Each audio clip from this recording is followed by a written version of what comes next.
It'll just be a normal long walk, short drink, clusterfuck conversation that just goes in circles. And I've had a boner for the last 20 minutes. Yeah. It just happens. So Twinkie, what have you been up to beyond getting tattoos and growing a mullet? The mullet is in a place in our culture wherein it requires a constant defense. I'm here to change all that.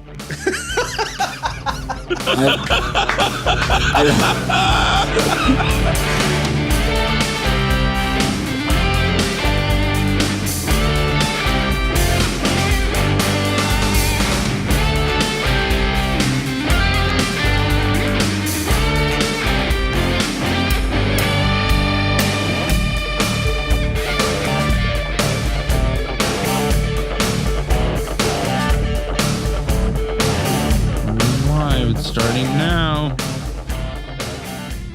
There we are. Hey, all right. I just remembered now that we've gone live too. I totally was going to say, Twinkie, if you wanted to mute your camera, you could have done that, but too late now.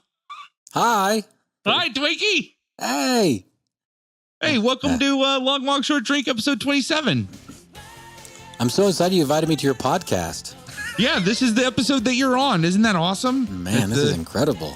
That's a cool coincidence. I really am excited to be on once again, talking with you two beautiful, beautiful gentlemen. We are so excited to have you back, dude. You're looking good. You're growing your hair out for the summer, it looks like. Yeah. Yeah. I'm going for the mullet, actually. Yes. I really am. Yes. It's early on. I actually had shaved my head dramatically, as you saw before. And so if I would turn around, you can see it's generally mulleting. Going to get some length. Going to really get little business in front and the party in the back happening. Yes. So, speaking of party, I see something on your arm there that I didn't notice before. Yeah. Is that new? Yeah, this is new. This is, let's see how I can, I'm going to stand up just so you can see it. So I'm going to talk for just a second. That's awesome. Oh my goodness. Yeah, that is beautiful. It's a tiger lily. My daughter's middle name is Lily. Awesome. I've been wanting to get something to commemorate her, the joy and the wonderment she brings to my life. So, that's so beautiful. It's a beautiful tattoo. I really like that. Those organic tattoos like that, like those flowers. Yeah, I got a tattoo when I turned 30. I'm now significantly older than that. So it's been a while since I've gotten a tattoo. So, it was nice to get in there and do it again. I'd kind of forgotten both the joy and the sorrow of the process, but art, right? Yep. That's what. What's your other tattoo? It's my other tattoo is this girl. Oh yes, I have a pinup girl too. Yeah, she's a cowgirl riding a rocket ship. Hot. That's awesome. Yeah, she's pretty awesome. What's the significance of that one? I've lost a little bit of my fascination, but still have this interesting fascination with mid-century U.S. history, and kind of what it both says and doesn't say about sensibilities that we have now. And it's just kind of that and like some World War II airplane art from my work in aviation. And so it's kind of a combination of things. But that mid-century period I find pretty fascinating. That's cool. So as a history person, that's kind of what that denotes. That's awesome. I like pinup girls, and I think it's beautiful art. You just got lost in it. The pinup girl, I could see it in his face. Yeah, I mean, like mine's a Sailor Jerry, so it's like there's not a ton of definition. Yours is like really nice. Man, is it gorgeous?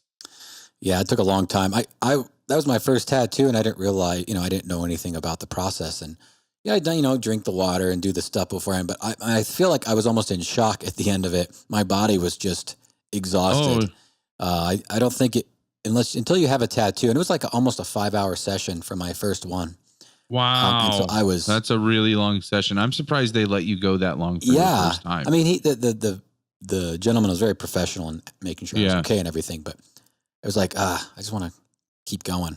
There could be some touch up done on it, but I've kind of, it's just a part of a piece of time, and you can go up and add colors or define stuff a little better, but I kind of just like that it is what it is. Yeah. And its imperfections and its greatness, both sides of it that make it mine. So, I can totally get behind that. All of mine have they're just aging, like the Coca-Cola one on my arm, I got when I was 18. That was my first one. And then, all the other ones throughout time. And then I totally, first off, you probably were in shock. I totally can corroborate that can happen. When I was getting, I have a koi that goes across my entire back. And I don't know, I was like 3 or 4 sessions on that. I did that in like 2 or 3 hour sessions at a time. Oh, yeah, okay.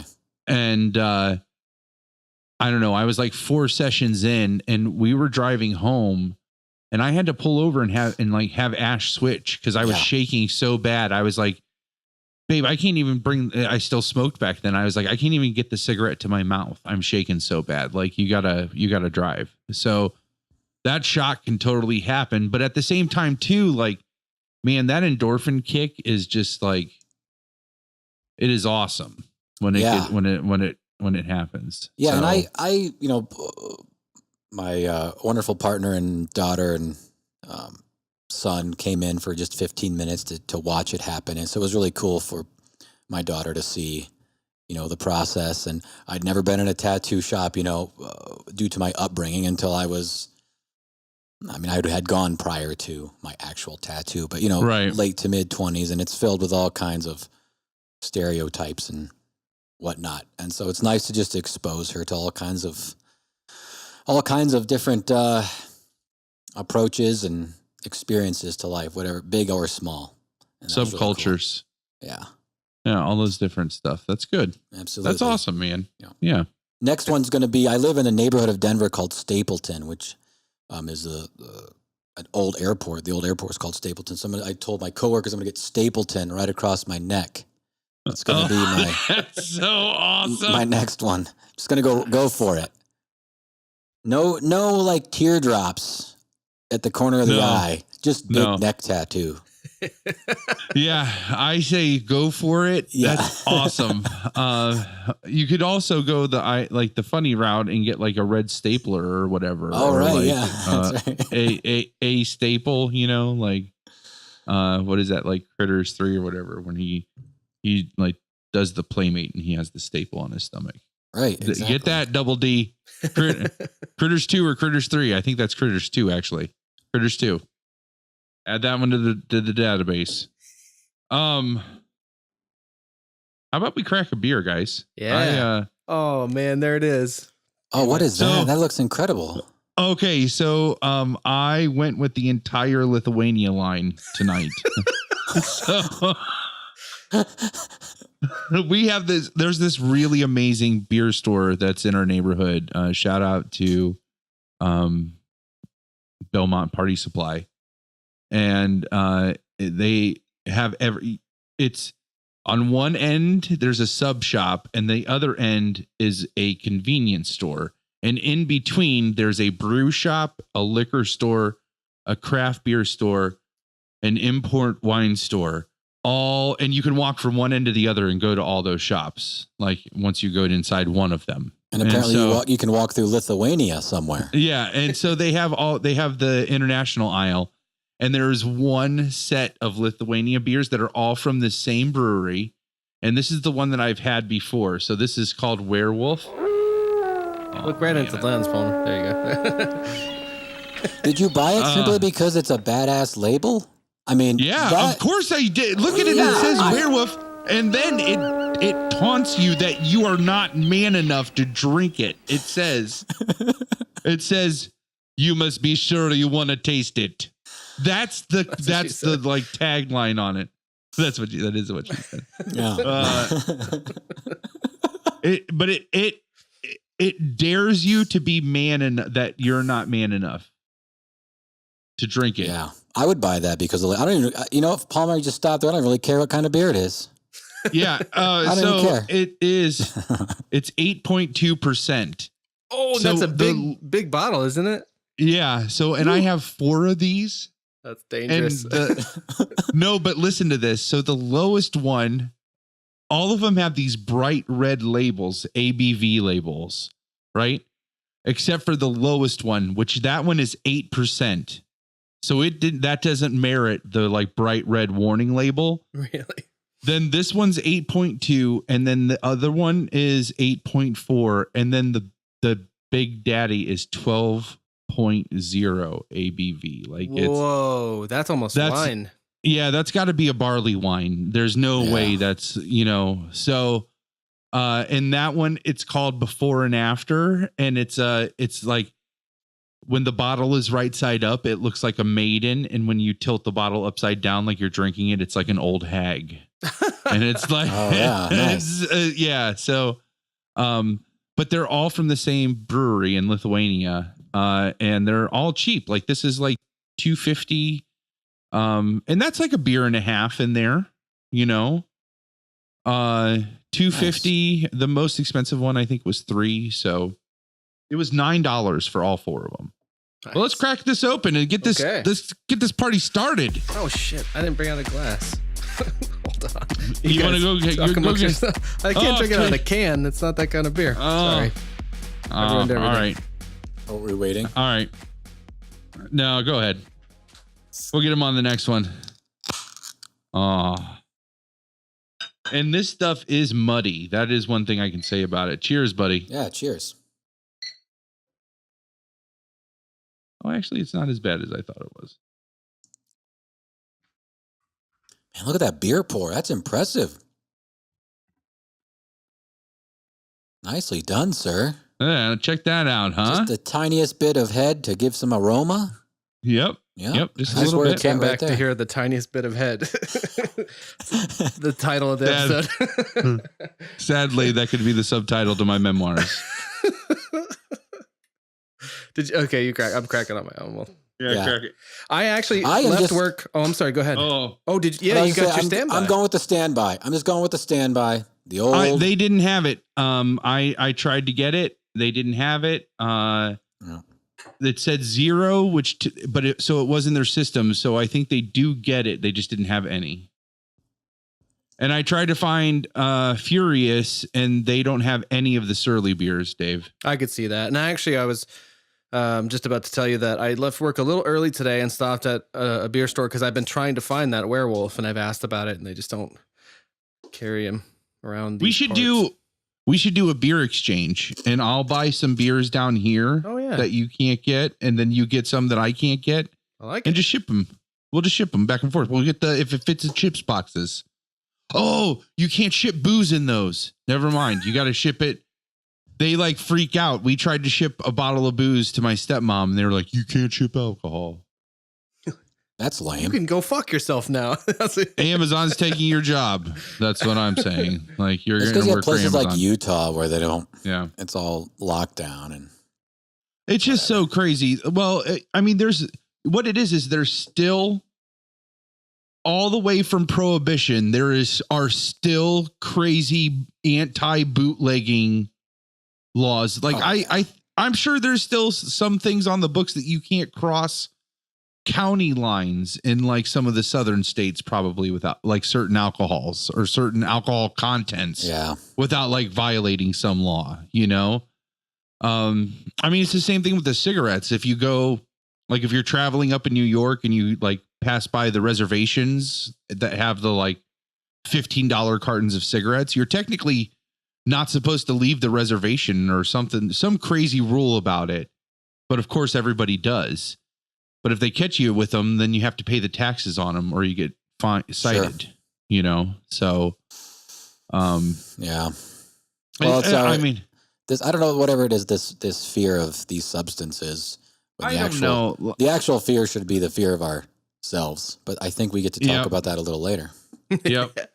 I mean, it's just like two guys that just want to I just want to give you some beer that you can't get, and I want some beer that I can't get. Yeah. So I went to a conference in Texas, a video game conference called QuakeCon, and on one of the various Reddit boards was a guy coming from Vermont, and they're really famous hoppy beer from there. And I was like, hey, I would really like this beer. Can't even think of the name right now, which is embarrassing. But I was like, is there anything from Colorado you want? He listed off like 2 or 3 things. I shoved them in my suitcase, and then when we got there, we swapped them out. Nice. Nice. So, yeah, so that was kind of a cool thing to be able to do, to experience. But you're right, just mailing it ends up causing grief and woe. Yeah, it was really sad. I wanted to send, actually, my stepmom for her birthday. I wanted to send her in December. Dayton has opened a micro distillery that started with vodka, and now they have vodka and whiskey and rum, I think. And the vodka it's better than Tito's, and that is saying something, because Tito's is my favorite. Tito's is my jam. I think the bride's been getting Tito's lately. I recognize that name. It's so good. I can just drink Tito's on the rocks. It's that good. Ooh, and vodka normally, it's the first vodka I've had that doesn't taste like rubbing alcohol. I'll have to try it if there's any left. Yeah. So I was going to have I have a bottle of Lafrogue downstairs, which is a really good scotch that I You're got. going to have that up with you for this? Yeah, I was just going to have like a scotch on the rocks. Just I don't feel like I'm classy enough for that. I feel like I'm. No, I'm wearing a fucking strap shirt. You're like, what? Where is the class? There's no class. Well, you did change into that strap shirt from a different, less dressy strap shirt. Well, the other strap shirt had dinner on the front of it. That's the only reason I changed. Oh. If it wouldn't have had dinner on it, I would have totally just been like in that less formal, which I hadn't even thought of, but it is totally a less formal strap shirt. So. It's like black tie, but it's black strap shirt. It's not about class. It's about what tastes good. And like Lafrogue tastes like a caramel sundae that you drink out of a glass. It's so good. Oh, really good scotch. Really so, Twinkie, good. What have you been up to beyond getting tattoos and growing a mullet? Right? Mulleting is a full-time job. I don't know if you know this or not. Yeah, mulleting is full, because here's the thing. I can't stop laughing at mulleting.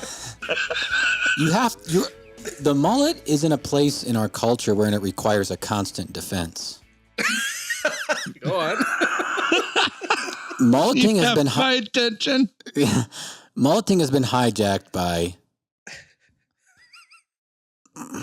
people of lesser taste in history.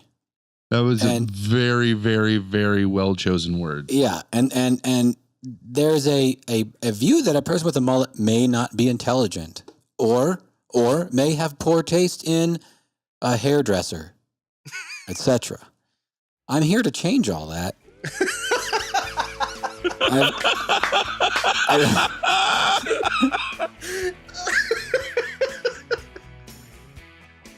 I've taken it on my shoulders. Literally. Well, literally. That's very good.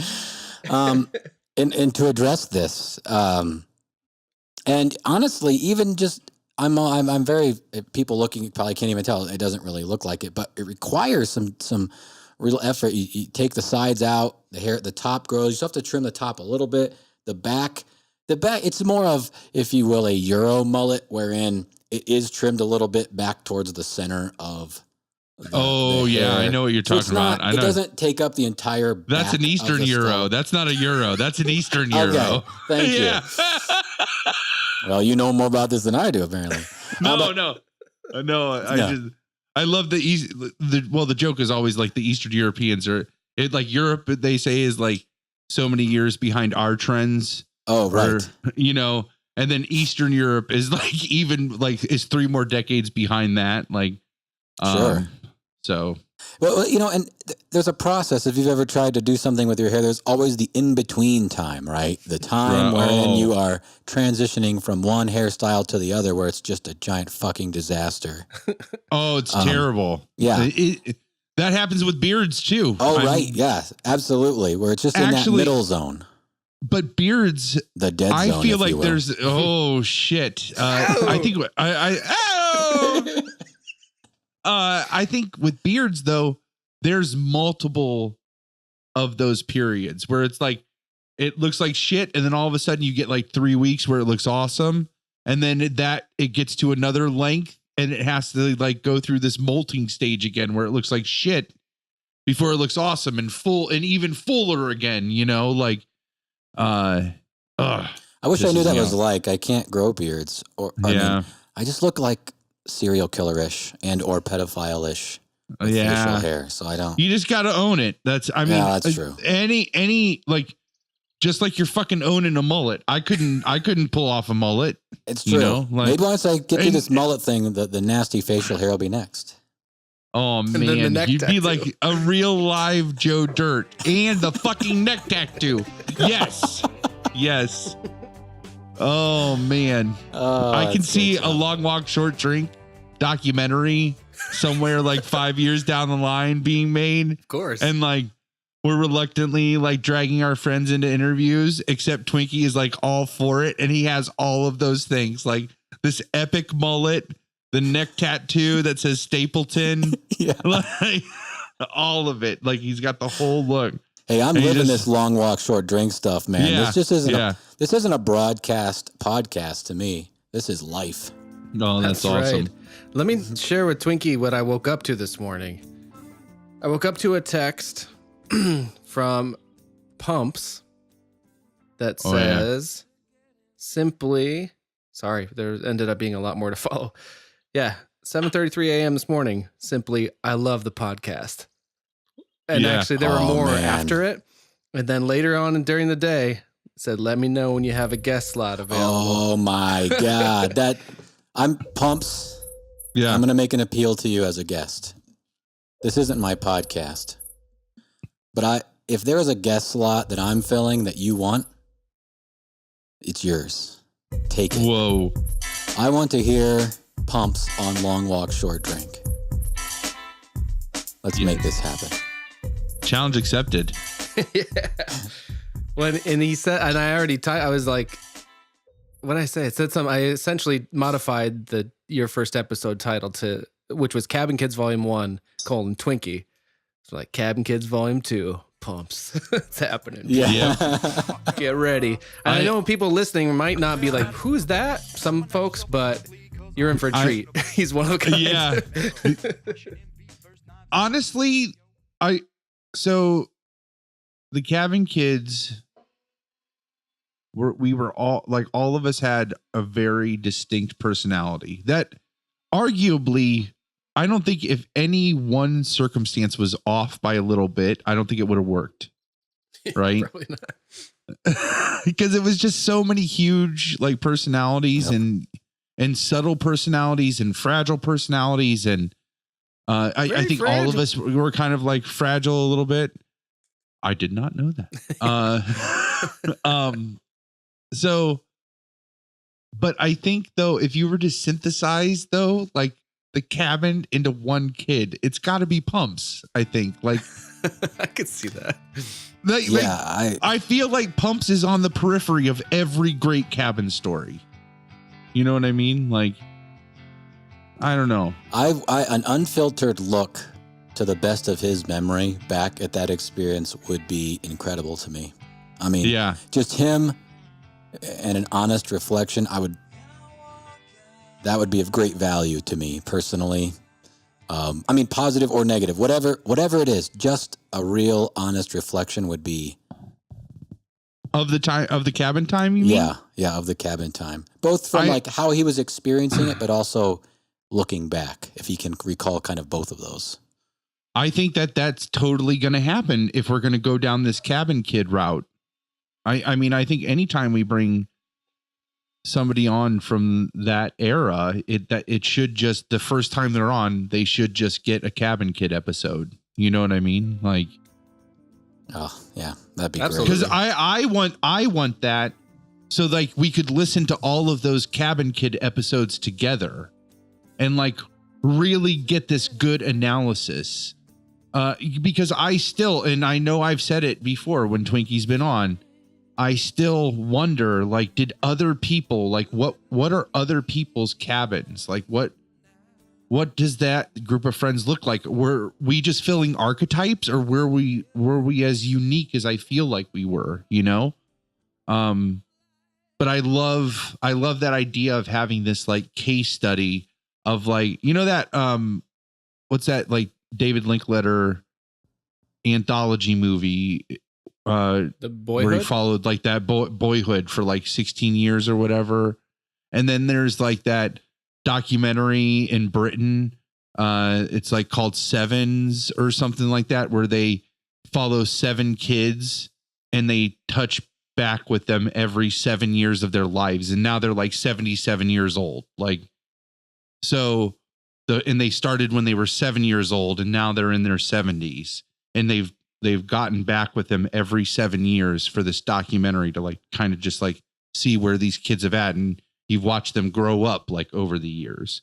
It's been happening since like the 60s or whatever. I guess I've been kind of doing that in a way as best I can.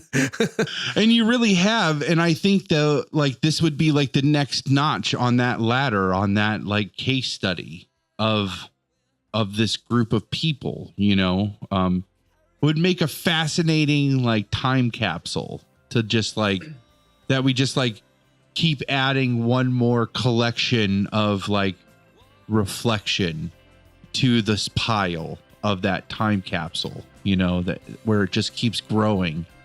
But if you ever wanted to like figure out how to like synthesize the cabin, you would have to look at the whole thing all together and like see how we're still I'm like, I love the idea of like reflecting with Twinkie now, or with Pumps now, on his like, I'm totally with you, Twinkie. Like I want to see the cabin through his eyes. Right.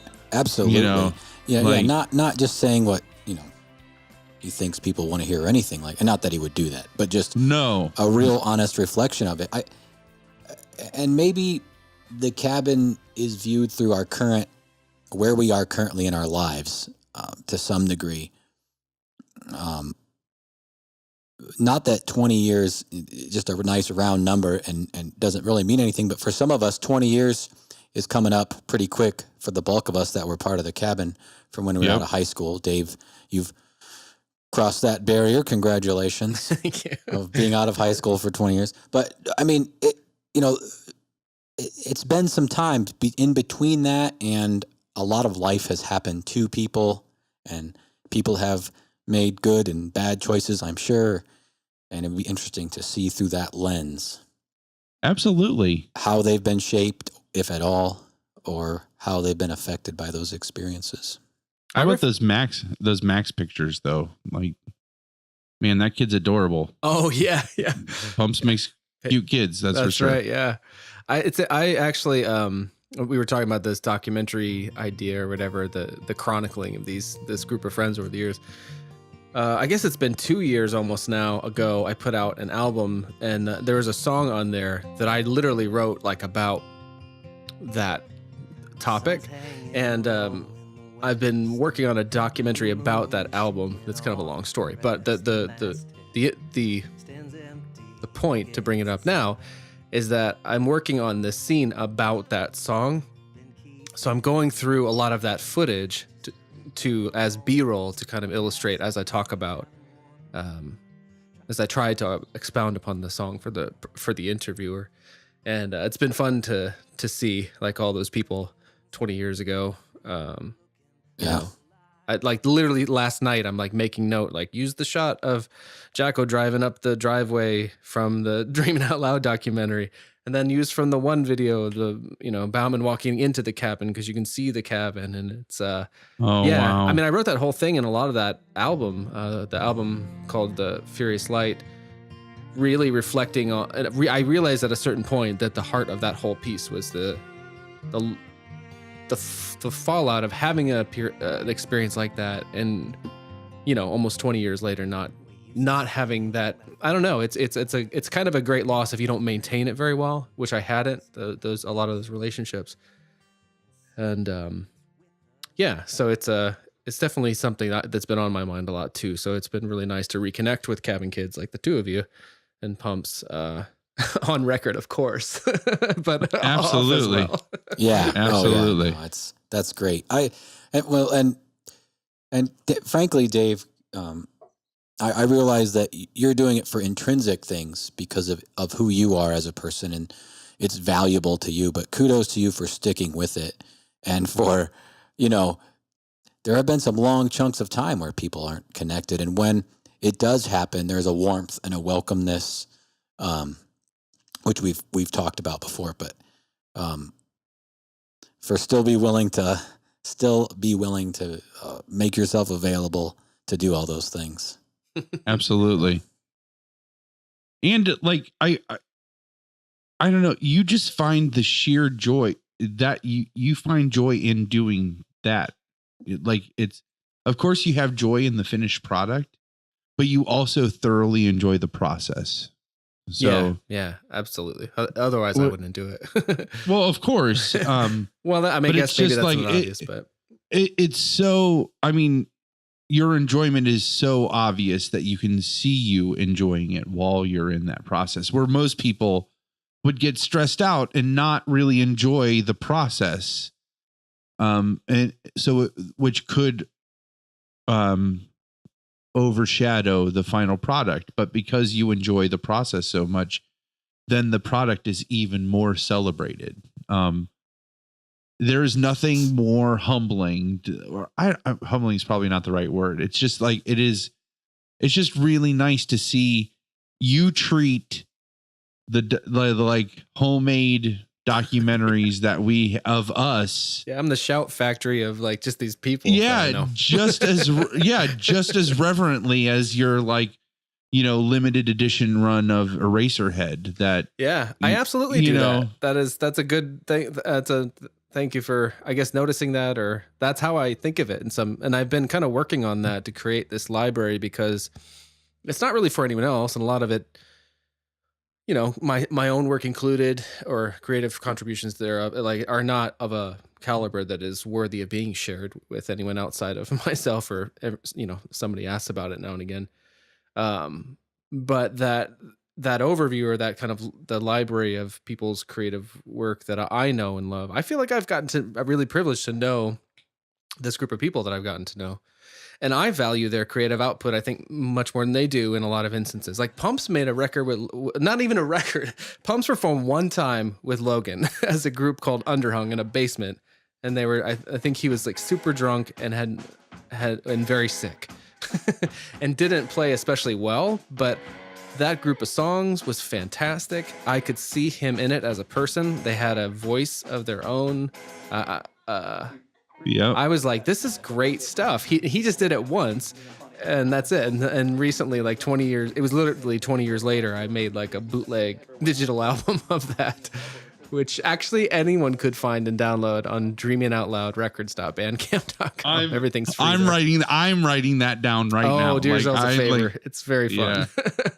Yeah. I hope Pumps know that once your name is said more than 10 times on the show, you are contractually, legally, and metaphysically obligated to be on the broadcast and podcast. I think he might just pop up like things. Beetlejuice now. Yeah.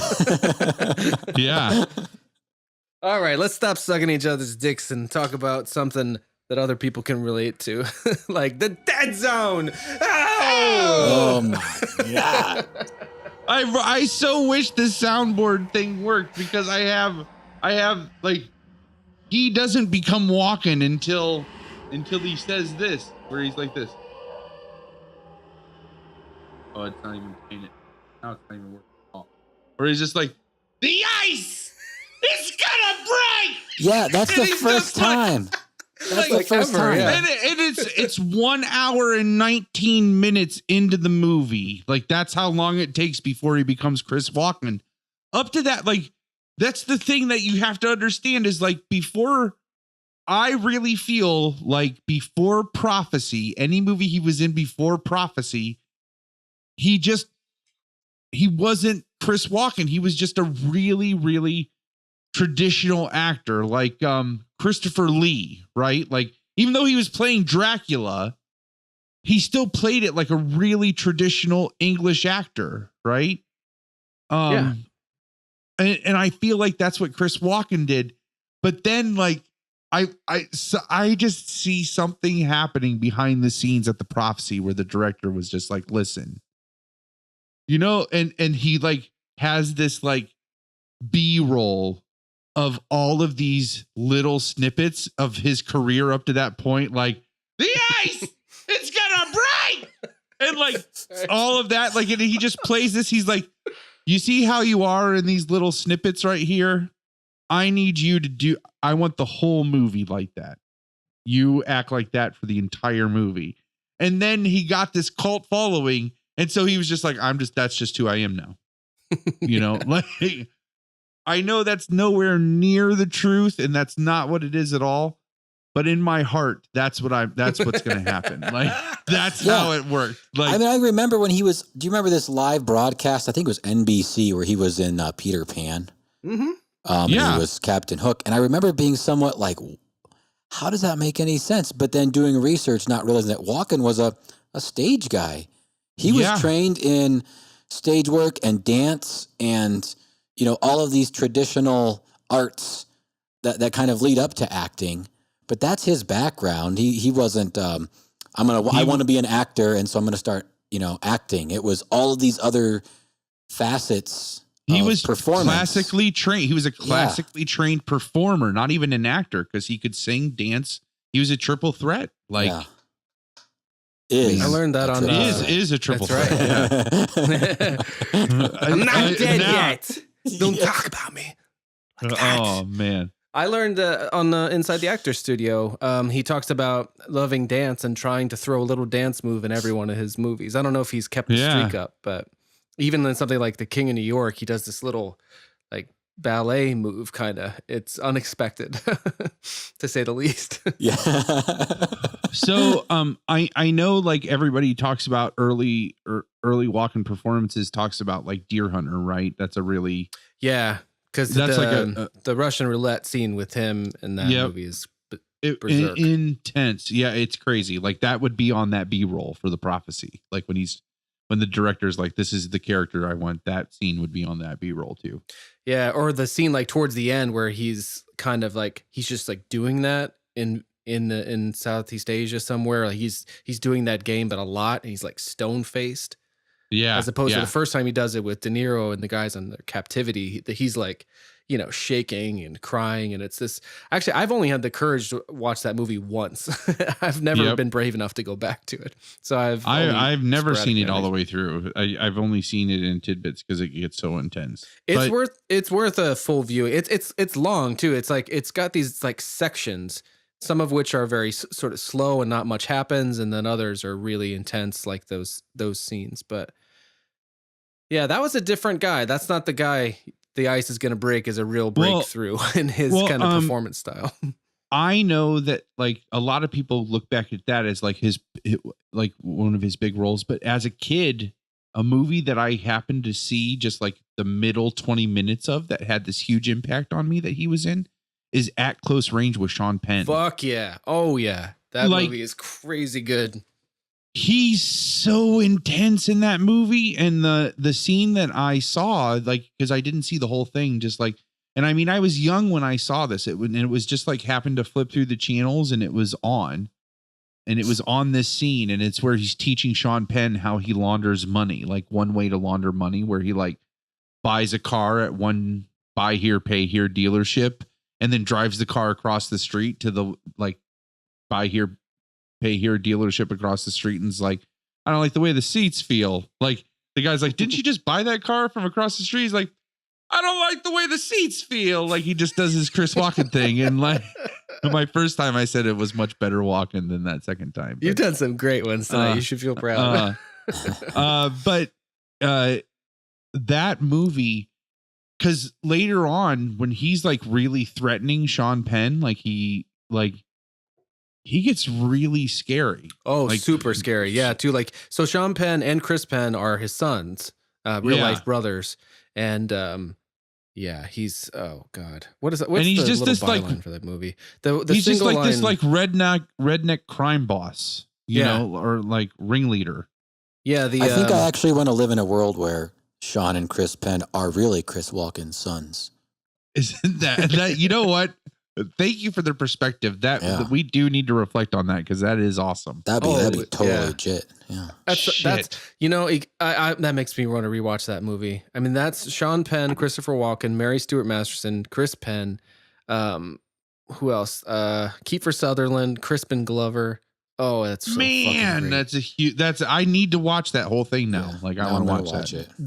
It's a 1986 movie directed by James Foley. The single sentence synopsis of which is: in 1978, rural Pennsylvania, an absentee father is reacquainted with his estranged teenage sons, and they become intrigued with romanticized life of crime. I actually first watched that movie because of the movie Seven. Really? Yeah. So, you know, the end of Seven, we've talked about on this show. Yeah. What's in the box? The whole thing. And the way that I love is that where they movie. have the big birthday party and hug and there's like sparkles? Yeah. Okay. Yeah. That one. That's what comes out of the box. And you find out that none of the other 6 people were actually killed. It was all just a big elaborate stunt. Yeah. That's right. Oh, I totally forgot about the ending. Everybody gets puppies. Yeah. Oh, shit. Well, that thing at the end where with the whole "what's in the box" like reaction, where he's like, "Oh God," you know, that whole thing. Yeah. It's kind of easy to make fun of in some ways, but it was like affecting to me at the time, and I don't know where I heard or read him say this, but Brad Pitt said that he took his inspiration for how to emotionally approach that scene from the final scene in that Close Range, which when I found out starred those people, I was like, well, sure. Yeah.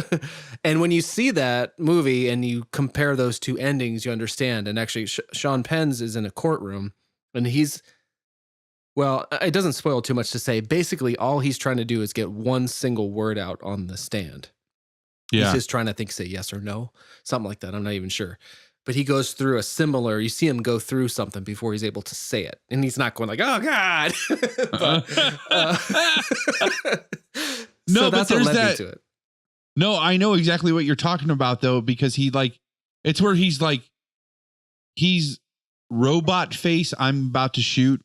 Like, yeah, he's like trying to hold the gun up and he kind of can't. Yeah. And then he's like, I shouldn't. And then like the next scene, he turns around and he's like, he's all squinched and he's crying. And then he's like robot face again. And then he's crying and like, yeah, exactly. Yeah. I know.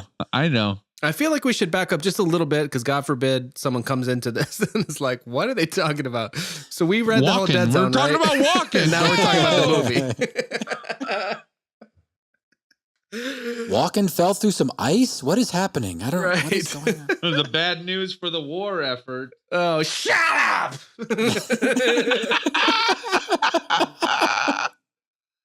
You're just keeping me alive. Letting you die slower. Thank you, Jerry. I'm touched. Fuck that. We'll just do the prophecy. Oh, man. I should have watched the prophecy, actually. I was... So, all right, you wanted to like bring everybody back up to speed. So we're going to do, we've episode 27, Long Walk Short Drink episode 27, where we are joined by none other Twinkie himself. And we are wrapping up the Dead Zone book club. This is the last episode that we're just going to kind of devote the episode to catching up with Twinkie, and we'll spiral into Dead Zone, and we'll probably talk about the movie a little bit, and then we'll talk about a little more Twinkie stuff, and it'll just be a normal long walk, short drink, clusterfuck conversation that just goes in circles. And if you didn't join us for minute 1, you're screwed. So I don't know why you would just come in an hour into this conversation, but if you did, hit back and go back to minute 1, because otherwise you're not going to know dick what we're talking episode about. 1. So, episode 1. Yeah, I don't mean minute 1. Shit, did I say minute 1? No. That's all right. I mean all the way back to the 517 hours worth of conversations. And start over. This is the episode 27, 1 hour, 3 minute, 50 seconds in. Really? That's where you decided to start this podcast? What the fuck is wrong with you? At least start at the episode beginning. Go back to something. Anyways, now that you've caught up to where we are now, that took some doing, didn't it? That was well said. Yeah. You can find the show on your favorite podcast service. I use iTunes. I use Google Play Music. I use Stitcher, actually. Yeah, there you go. And all the kids these days use YouTube. So that's right. Paul's going to watch on Red. And YouTube. Yep. YouTube and YouTube Red. Man, YouTube Red is where it's at. That is $10 well spent. Let me tell you. And actually, if you're hearing this on a podcast and you'd like to see what the hell guys that sound like this look like, you can watch live broadcasts or archives thereof on YouTube with video. Just search for Long Walk Short Drink on YouTube. You can see Dave's makeshift strap shirt right now. Yeah, Dave's ghetto strap shirt. This is hot out here. You're like, so I didn't have any strap shirts, so I'm just gonna roll my sleeves up and just make a strap shirt. It's a wide strap shirt. Look at how wide my straps are. I know. If I had a mullet, I would be Joe Dirt right now. Oh man. Hey, I'm getting on Amazon as soon as we're done and ordering some strap shirts. So get some strap shirts. Now there's a difference though. You can't get the hipstery ones that are all the that are printed and supposed to be worn as tank tops, Oh, no, just undershirts. Yeah. You got to get undershirts and you just wear the undershirts. That's what you do. Don't get those hipstery rainbow ones. It's way too expensive too. You can just get some cheap No, you just get cheap undershirts, especially a skinny guy like you. Yeah. Or you could do the ghetto version and just roll your sleeves up of your favorite t-shirt. This is like the Bono 1987 version of a strap shirt. Turn any shirt into a strap shirt by following Dave's method here. I'm going to make an instructional video. Oh man, there's our first sketch. Dave makes a strap shirt. Yep. We should start making YouTube content. I thought about that, Dave. We can do that. I guess I made that video for the Dave's Digs, the unboxing and stuff. But yeah, I mean, I make videos for a living, and we should make absolutely. Videos. Yeah. So if you're joining us, this is Dave and I have talked through the entire Dead Zone book. Hopefully you went back and did the 517 hours and if not, you can find it. We're going to publish the book club as a whole once this episode airs. Well, this will be the final. Well, if this is a focused enough conversation about the movie, it'll be focused enough. But you can find that on LWSDpod.com. There'll be a playlist or something where you can just go through the discussion at your own leisure. Download any of your favorite major podcast platforms, or search Long Walk Short Drink or LWSD Pod, either one of those. You can also subscribe and tweet with us on Twitter at LWSD Pod. Subscribe on YouTube at LWSD Pod, Long Walk Short Drink. You can search Long Walk Short Drink, where we have started broadcasting live every recording session. So you can watch us live, actually see the episodes. This episode's not going to air for a month, right? We're behind now. I mean, yeah.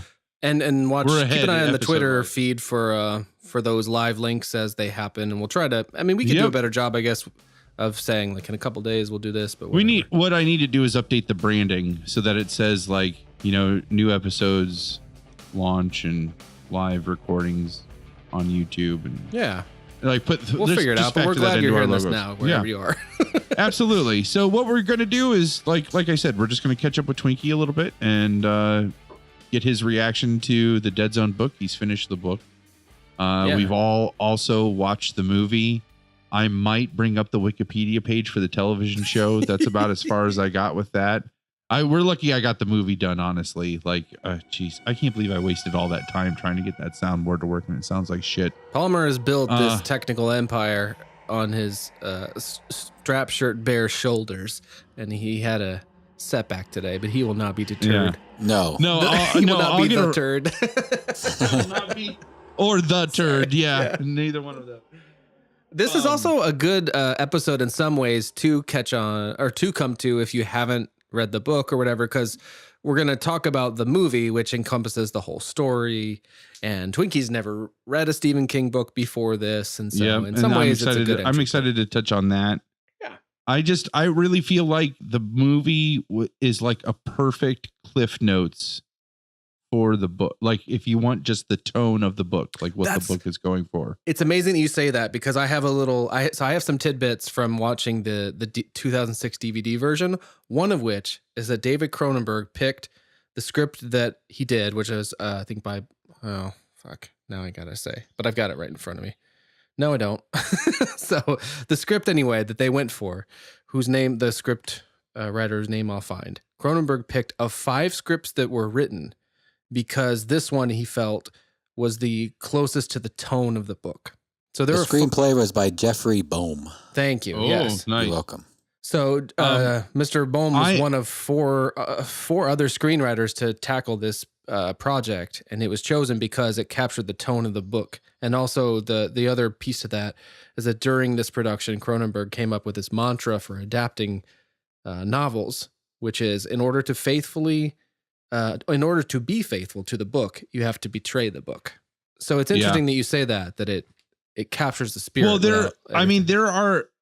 there are a lot of differences, and some of them are really kooky. Like the Weizsäck Institute, that really threw me for a loop. Like what the whole point of that was, and why did there need, like the Dr. Weizsäck was great. I thought he was a great, but why did he need his own institute? And it was weird because it's like that's all it was talked about was just that one shot where it says the Weizsäck Institute, you know?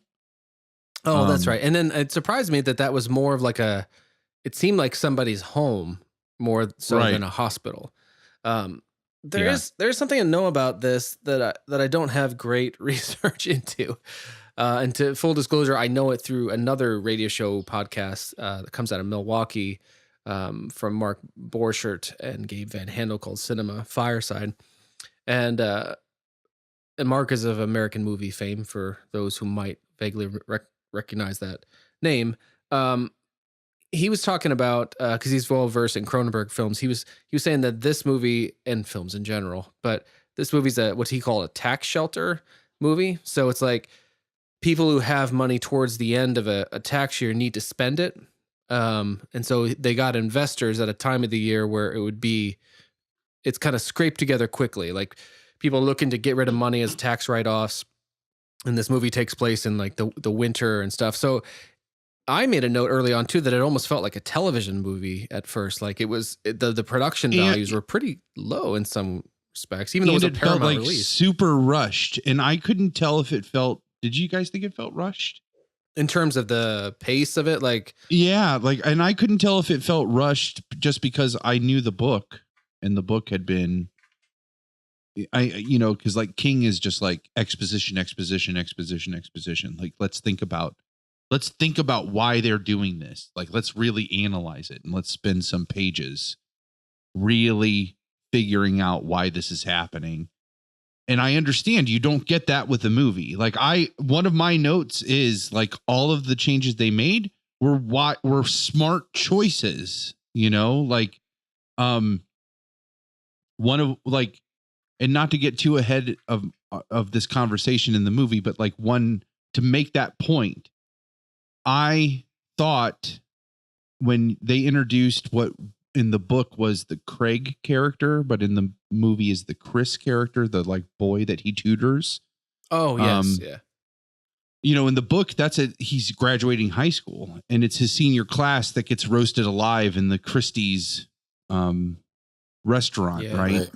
And when they changed that storyline to just being that like young boy, I was like, oh, well, they switched it to a boy probably because there's no way they would have gotten through the MPAA where they torched a bunch of 18-year-olds in a restaurant, like 17 and 18-year-olds in a restaurant.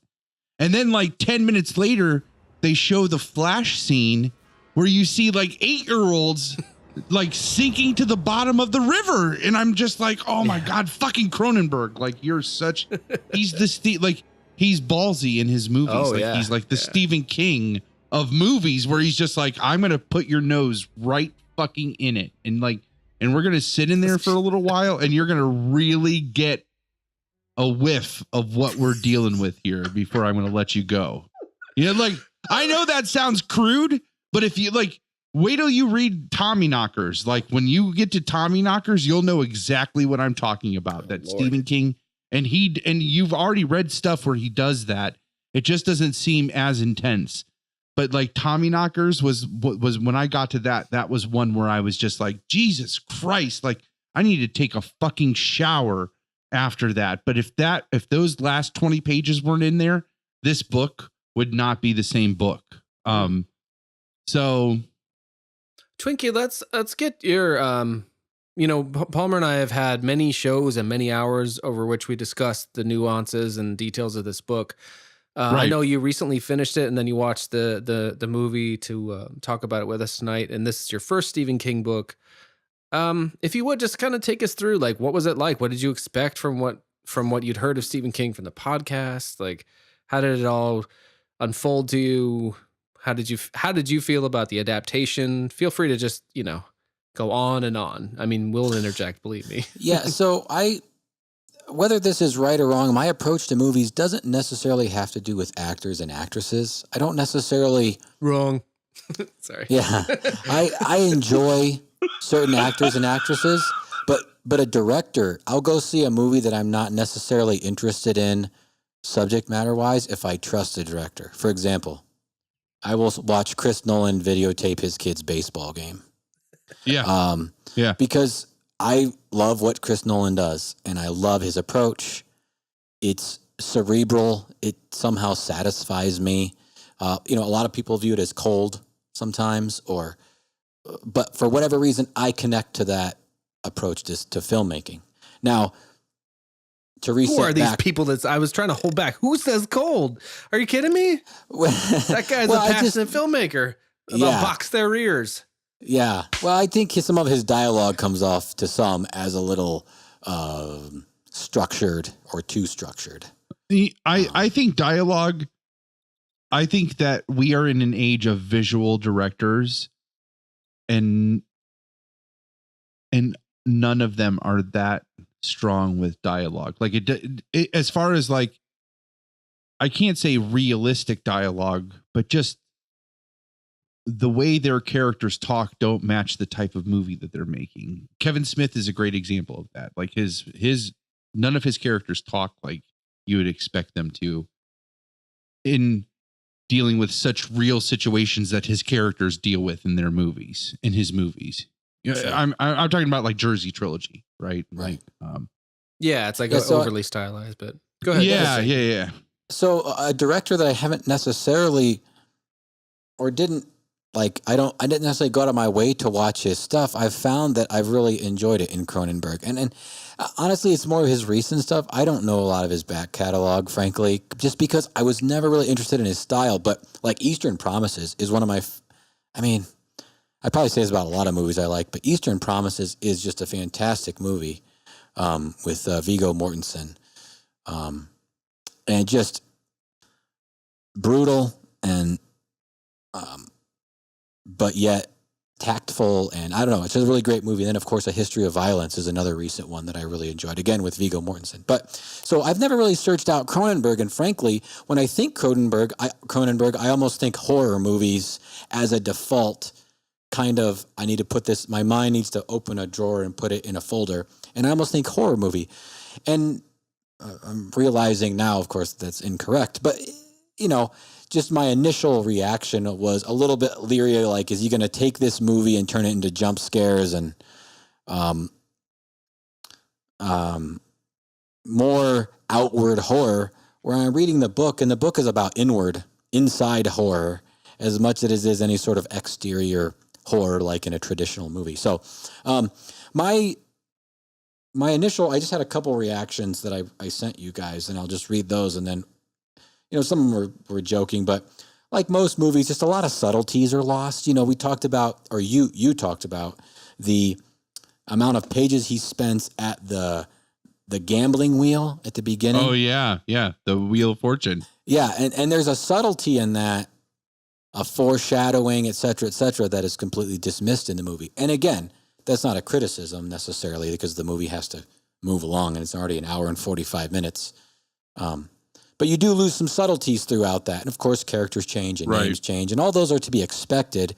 But just like the tutoring you talked about, the tutoring again was, and I don't have it in front of me, was just pages and pages of exposition about why he was tutoring him and how he tutored him and the method he was using. And as a former educator, like I found all of that stuff, like one, accurate, and two, fascinating, because it really gave you an insight of an educator in the 70s and what that was like, Sure.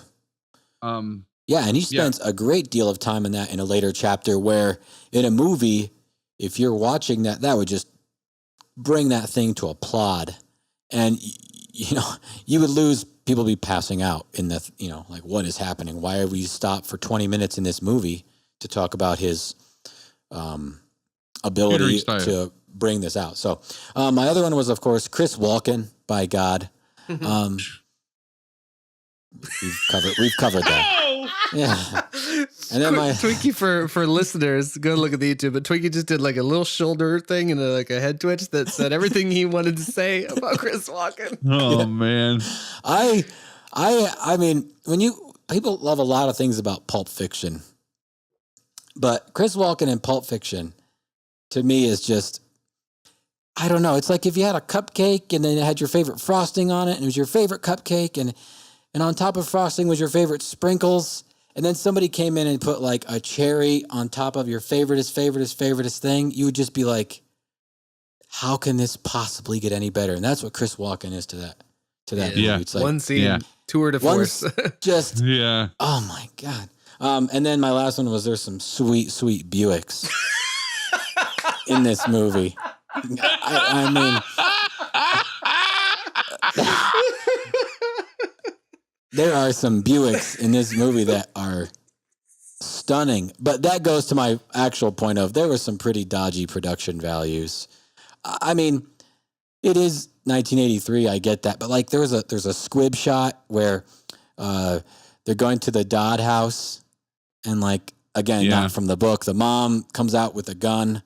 And that shit was totally unintentional or unnecessary. Yeah, and he shoots back, and you can see in her shirt like the squib pod as it, So, like you guys mentioned, what do you think that was? Did you think they just felt like they needed to like ramp up that action, or like, because up to that point they were doing a really good job of building like a psychological thriller, like this is just like a suspense.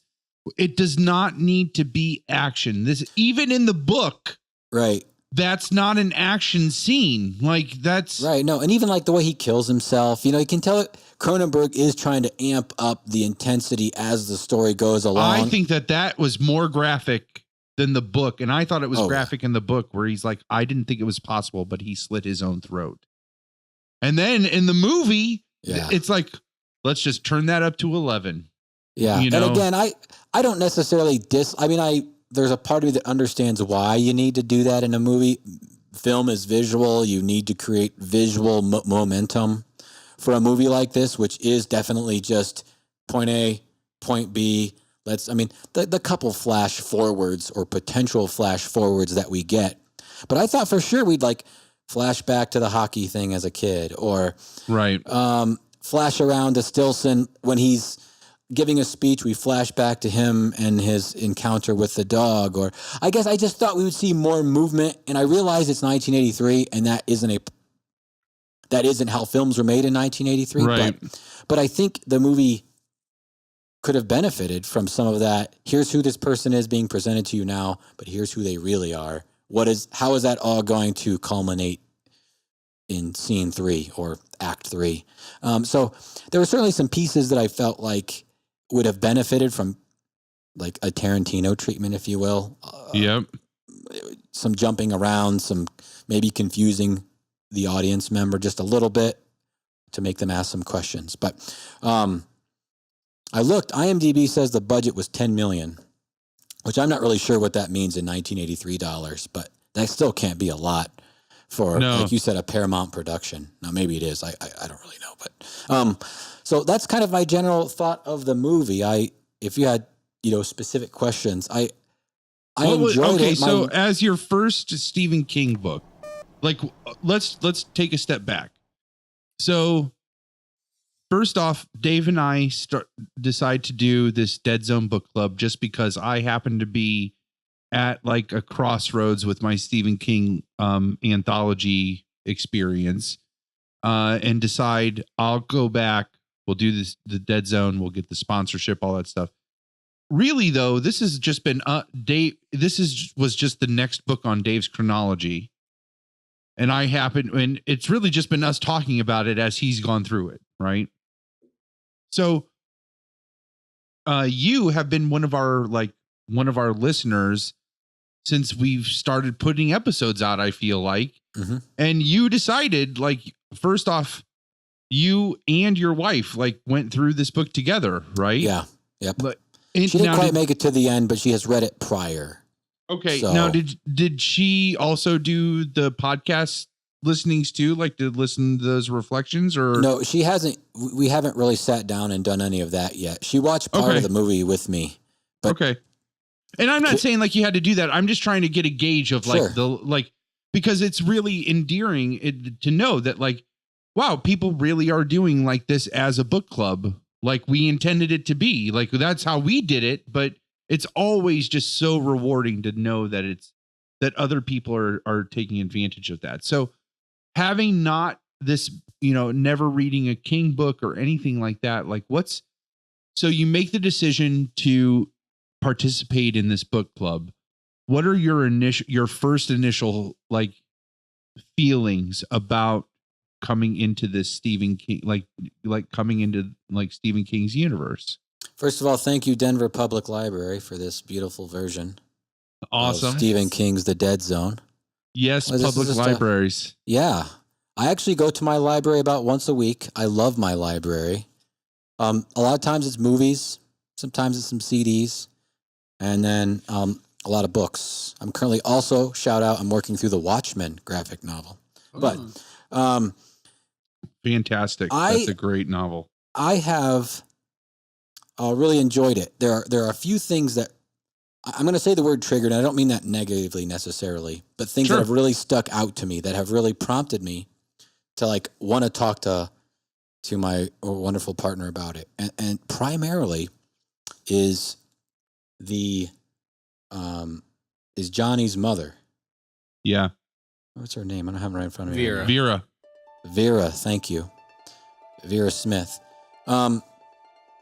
We are also right now working through the original Twin Peaks show. It's on Netflix. Oh yeah. From 1991 with David Lynch.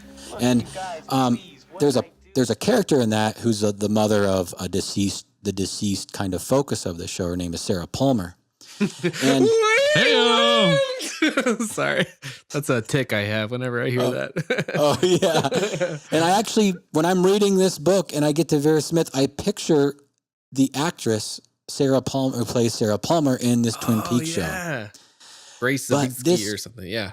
Yeah. The religious zealotry and conspiratorial nonsense and ridiculous, just God's coming on a UFO to take us all to to heaven, made me relive some of these ridiculous talks that I would I was raised in what I can refer to frankly as semi-cult, but these people would come and give talks, and it would be there's Jewish people who are controlling the central banks, and they will change the currency percentage rates at the time of the coming of the Antichrist. Wait, now these talks happened in your, I'll just say cult, so in the cult that you were in.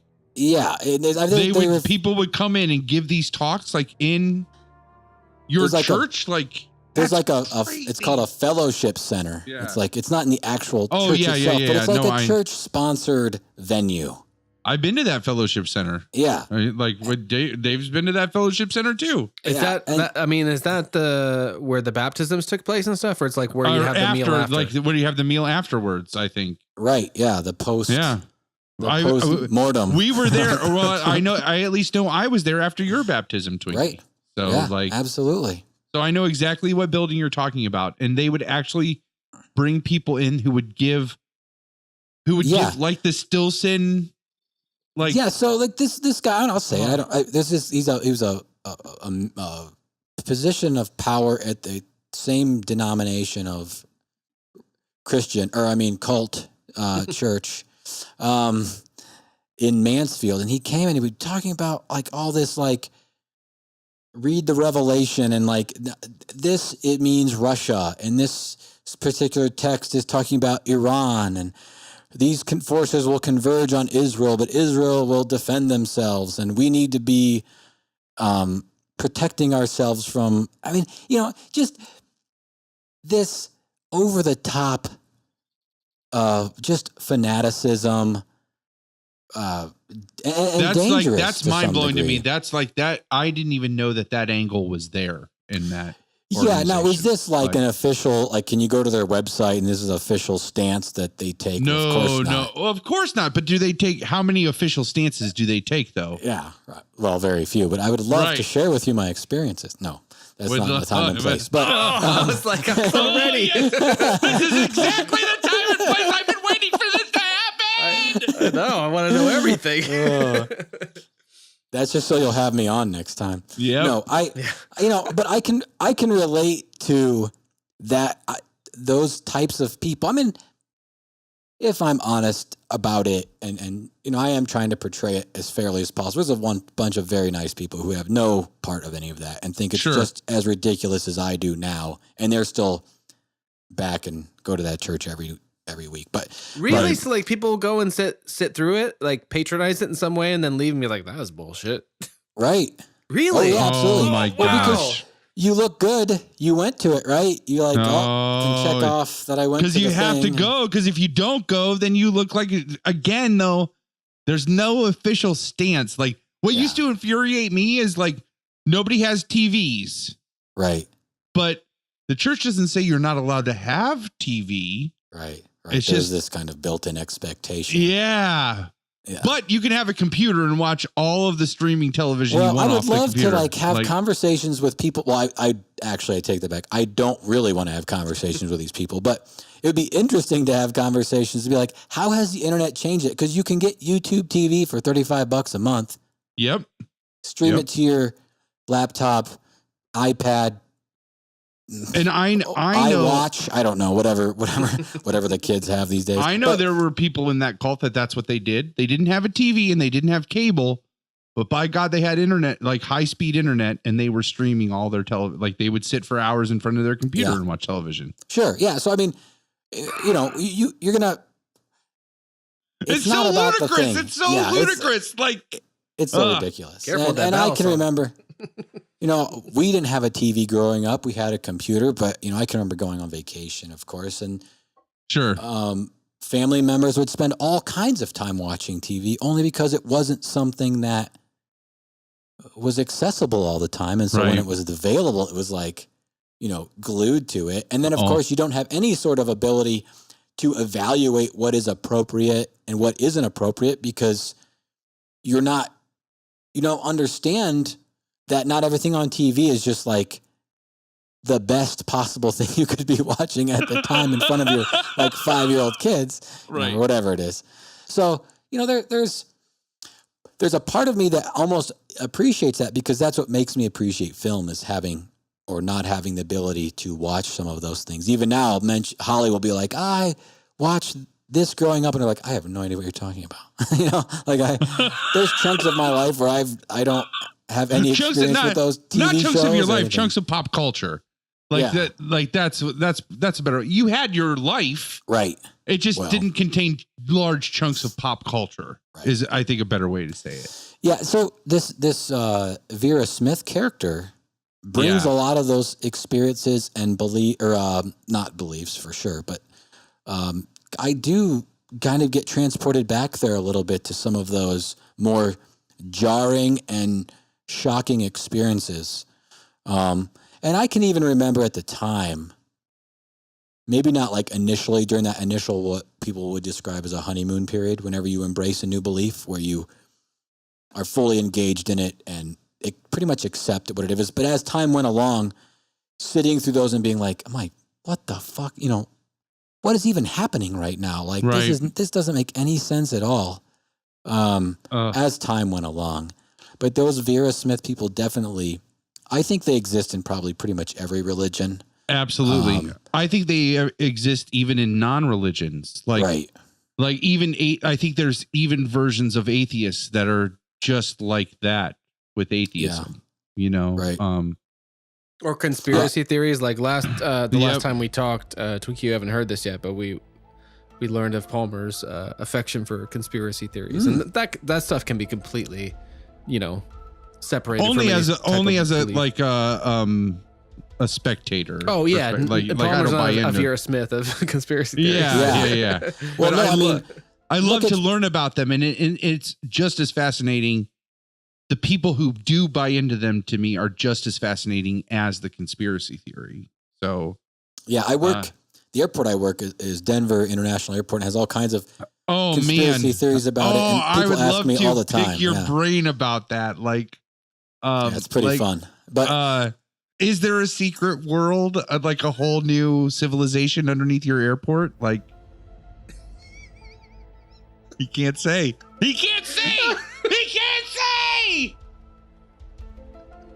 I blacked out there for a minute. I'm sorry, Palmer. What was your cry?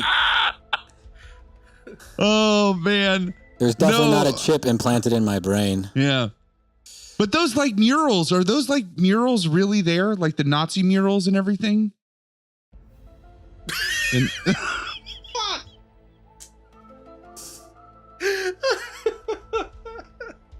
That's hilarious. Palmer, what's happening? Where am I? What's going on? There's glitching like that. You must your veil must be pierced. Those pictures are there. I've taken pictures of them. There are Freemason markings throughout the facility. Yeah. If you know where to look, you can find them. There are floors that are not accessible by elevators. Who knows? Who knows? Who can tell? Awesome. I certainly don't have a higher clearance than anybody else at the airport, so I wouldn't know. Yeah. Or do I have a higher clearance? Yeah. So, but obviously, and those are fun. Like I remember watching the first couple of seasons. Heard of the show Ancient Aliens on History Channel? So I'm not saying it's aliens, but it's aliens. Yeah, that guy. Yeah. George Soulakis. Yeah. Or whatever his name is. But anyway, the most amazing hair on the planet. Yeah, I find enjoyable, but there's always potential that they're dangerous, frankly. Yeah. That level of intensity, because it can really fanaticize people and militarize them sometimes, as we see in this character almost. So this makes me self-conscious. So like, let's say Ancient Aliens. Like I enjoy Ancient Aliens first off, because it does scratch my conspiracy theory itch.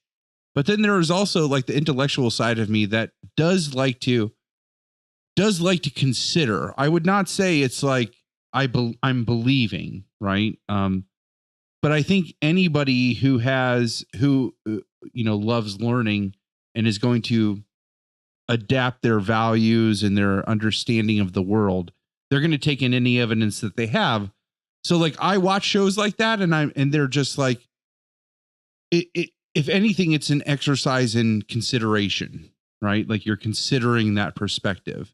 I actually was thinking about a fight not a fight, but like I got really irritated with another cabin kid when the Matrix movie came out.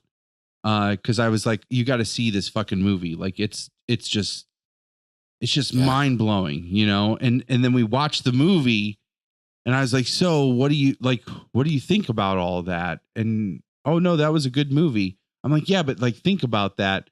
And Well, I'm not saying like, I mean, there's obviously no chance that would ever even be possible. And looking back, I of course got like stupidly irritated, but part of that was it's like, of course that's not possible. Like that's not what it is.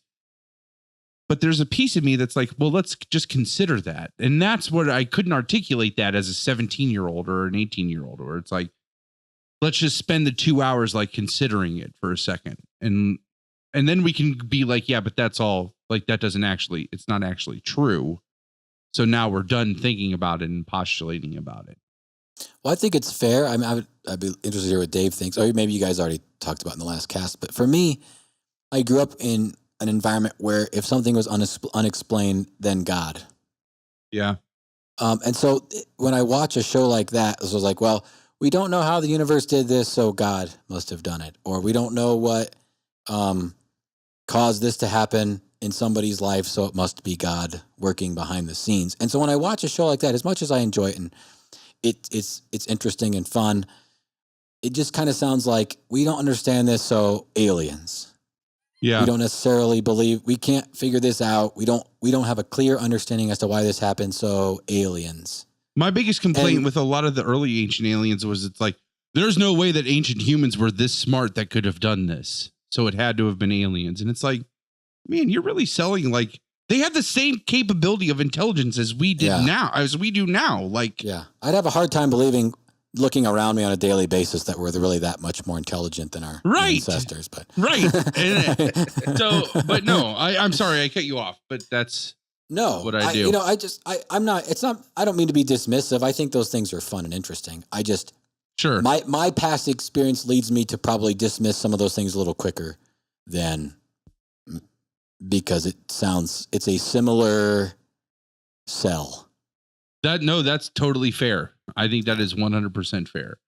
So let me play devil's advocate on this. Let's spiral back to Dead Zone. So let me play devil's advocate on the Vera character, because Dave, you can even chime in on this a little bit too. I kind of focused on Vera a little bit in some of my questions, my guiding questions for the Dead Zone. It could be argued though that all of Vera's predictions came true by the end of the book. Would you agree with that?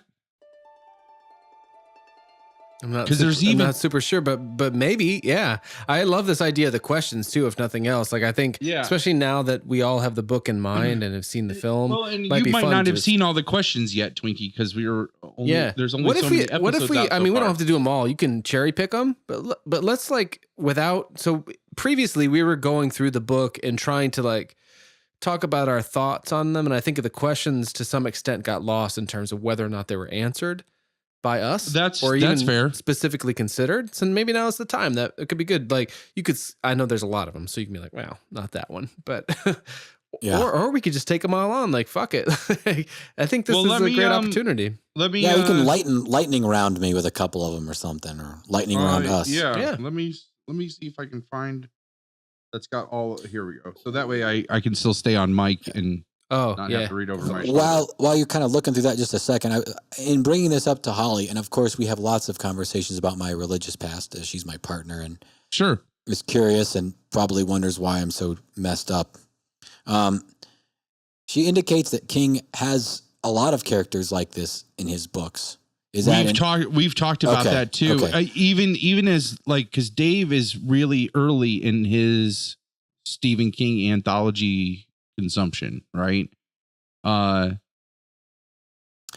interested. I'm almost interested in reading more Stephen King, book club or no, simply because of that approach. But this early, Dave, how many characters would you say that you've run across that are very similar to Vera? There's Carrie's mom is like that. Carrie's mom is the most extreme. So Twinkie, I would definitely recommend Carrie. It's a short book. It's his first book. It's a great book. Great movie adaptation by Brian De Palma. Really great. Yeah. Definitely check that one out if you're intrigued by this. It's much more extreme actually in a focal point. And then I would argue a little bit smaller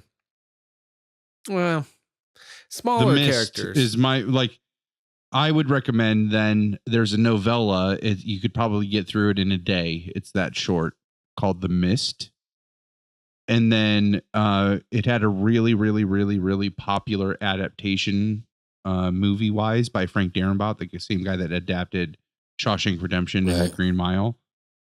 He adapted The Mist. Now that one is a horror. It's a horror story all the way through. But there is if you took Vera and then you took Carrie's mom and combine them into the same character and then put them on LSD, that would be the character that you get in The Mist. Whoa. Yeah. Huh. Well, even like in the book, Dodd's mother, while it doesn't really come out and say she's religious, that certainly indicates that her unwillingness to talk about sexuality or sexual behavior with her son, a lot of that comes from, I think, in my experience, in basic stuff is discomfort because of religious views on what sexuality is or isn't. So you can even make the argument in this book that Dodd's mother probably has some sort of affectation of religious extremism. It's also Stephen King was raised by a single mother and kind of shuffled around throughout his life from living with family, like extended family, but always like with a single mother, him and his brother and his mother. It was like the three of them. And so I feel like the Dodd's case is it's very Oedipus, right? Definitely. And I think that there's a lot. I think a better way to say it, I was going down a dark place. I think a better way to say it is there's a lot of King working out relationships with mothers in his work, I feel like. And I think this religious piece is a portion of that. I don't think, based on what I know for what he's talked about of his mother, I don't think she was overly religious. I think there were some family members that they lived with throughout his life that had huge impacts on his life. He has no love, at least from what I've. One of the things I did before I read it is I like to read a book in what I believe to be the author's actual voice as much as I can. I like to hear their voice. So I watched just a couple of YouTube videos of him. One was a just crazy fun time with him and George R.R. Martin on a stage. Oh man, yeah, that's on our YouTube page. I watched that too. Long. Yeah, and another one was just him presenting to a class, and so then I could read the book kind of in his voice. And then, of course, filling in some of the stuff with Holly and doing a little research. He definitely, I don't know if he's ever really come out and said he's an atheist. I think he's definitely at least a humanist. But he's basically has zero patience for extremism as far as religion is concerned. And paints I think he has zero tolerance for extremism in any form. Yeah. So it's really interesting to see his writing on it. Yeah. If you want to he actually reads some of his audiobooks. If you ever are interested in that, let me know and I can let you know which ones he reads. Cause those are always fun. I am a very auditory person. It is hard for me to listen to him just because of that. He does that nasal, Maine accent and you can do it a little bit. Do it for us. Yeah. This machine just called me an asshole. It all comes out of the nose. I always think about L's too. I can't do it, but there's something about lunch. I can't quite do it. I live in Minnesota, and there are some people who do that. Lunch. Oh right, yeah. It's just it's weird sounds pass through his nose. That's what happens, and it makes it. He reads some portions of Hearts in Atlantis and he reads Needful Things though is really fun. And he reads that. So that's a great one. I would recommend. That's awesome. And writing is kind of the best. Yeah, it's Stephen King telling his own story and talking about his own process. Yeah. But you don't even, that's the very first Stephen King I ever read.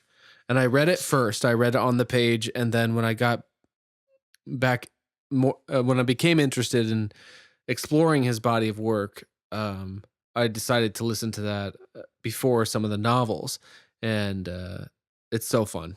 That I can't recommend that book more to anyone interested in him or his books. Yeah, that sounds great. And I really do. I mean, it helps me to process information for whatever reason when I hear the gate at how they're speaking. Probably because I feel like the way I write, when I do write things down nowadays, is the way I talk. And so that's what helps me to feel that a little bit. Yeah, I saw this note that you had about reading versus listening versus watching, and then listening in King's voice and writing how we talk. Tell us more about that. Well, I just think that you guys have been listening on audiobook, correct? Oh, yeah. For the most part. Yeah. And so Franco, I'm sure, reads in different voices. I think you had Stilson kind of affecting and like this Southern drawl. A little bit, yeah. Or does he not do that? Yeah. He does. So, he's giving this character a voice that I wouldn't necessarily, when I'm reading it, I didn't picture him that way. The way Franco presents it, apparently in his audio recording. And so that's why I find really interesting that when you read an audiobook, you're reading you're hearing an interpretation of an actor or an actress presenting material the way they believe it should be spoken. And I'm reading it in a way that I think King would have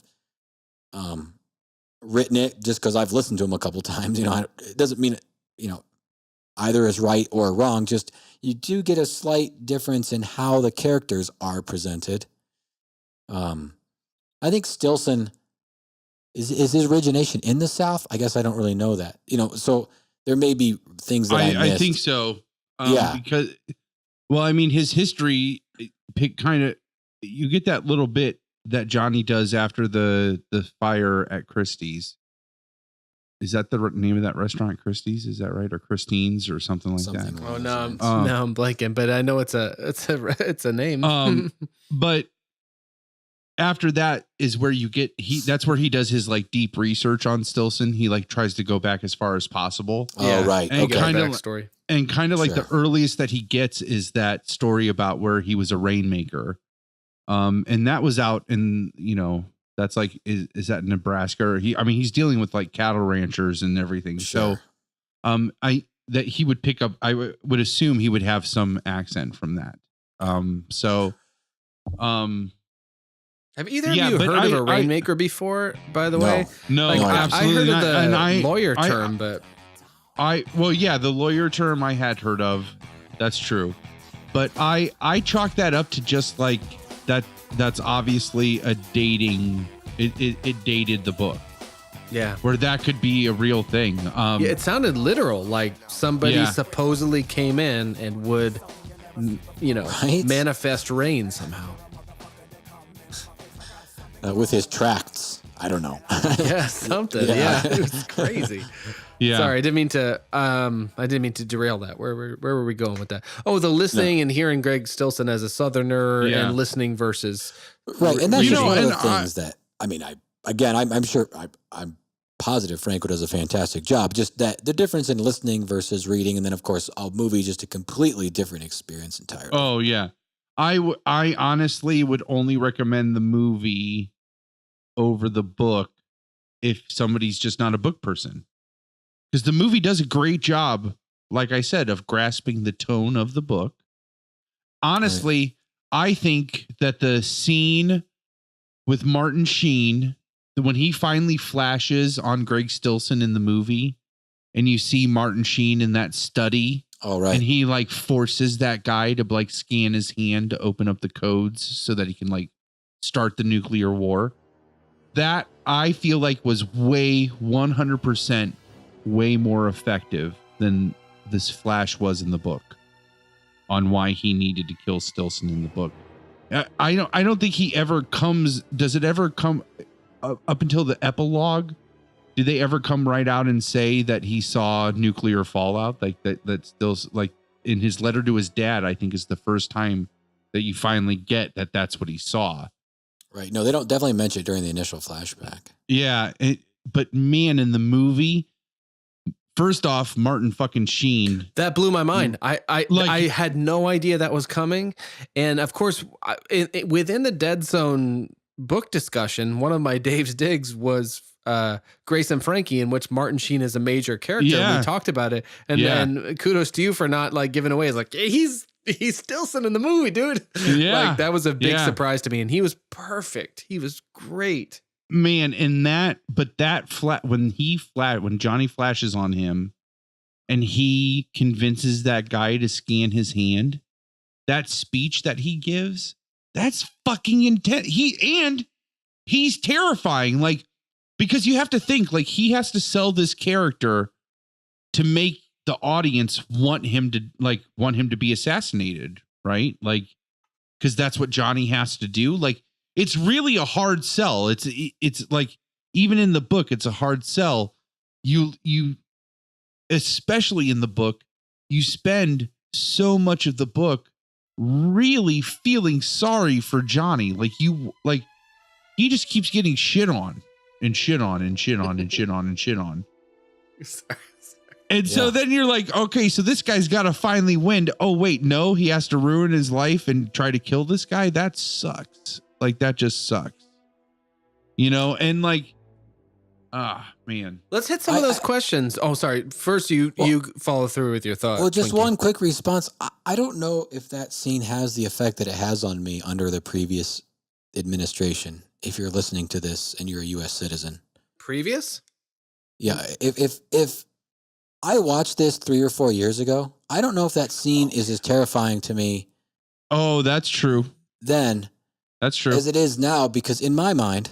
Like, you're thinking like circa like 2013, 2014-ish. Oh, yeah. If we were to watch this. There's no worries at all. I'm just like, man, Martin Sheen needs to take a fucking chill pill, right? Yeah, thank God we have people who are adults and are interested in negotiating and can understand that the world requires conversation.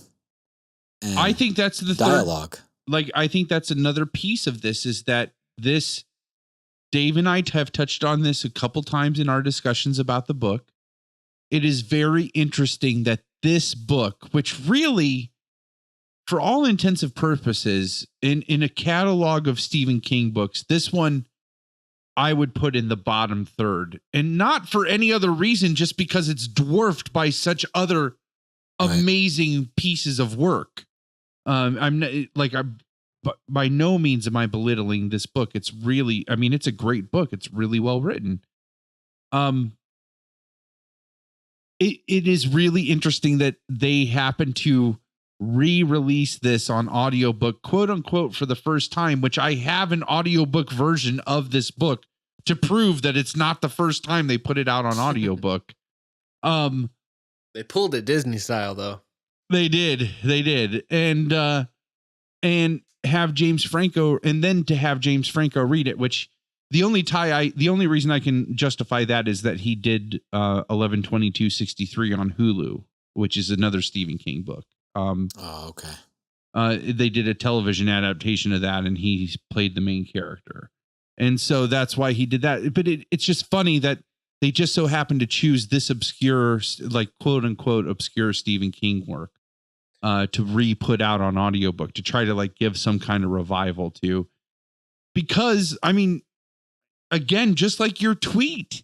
I mean, it's. I was gonna ask if I could read that before we go. Here's Please do. My tweet as of yesterday to the author Stephen King, who has approximately 175 million followers, who will never see this. He'll get to your tweet. He'll get to it. Yeah. He'll get to it. We've tagged him 150 Yeah. times. Yeah. He's never acknowledged this. No, really. Nor should he. Should he? Exactly. This is ridiculous. At what point did you realize that you had written Donald Trump into the dead zone? Yep. I mean, it's so relevant. He said that I don't in one of those understand talks. how. Twinkie, I don't know if you heard on a past episode, like there was a time where I watched both the video that you mentioned with George R.R. Martin and a bunch of talks he gave in academic settings, one of which was near or after the election. He literally said, like, you know, something about, I've predicted Donald Trump, you know. He's definitely acknowledges that. Do you think that the original character was somewhat a Ronald Reagan-esque? Actually, I have a note from a biographer here, where they're talking about. So I'm watching this DVD from 2006.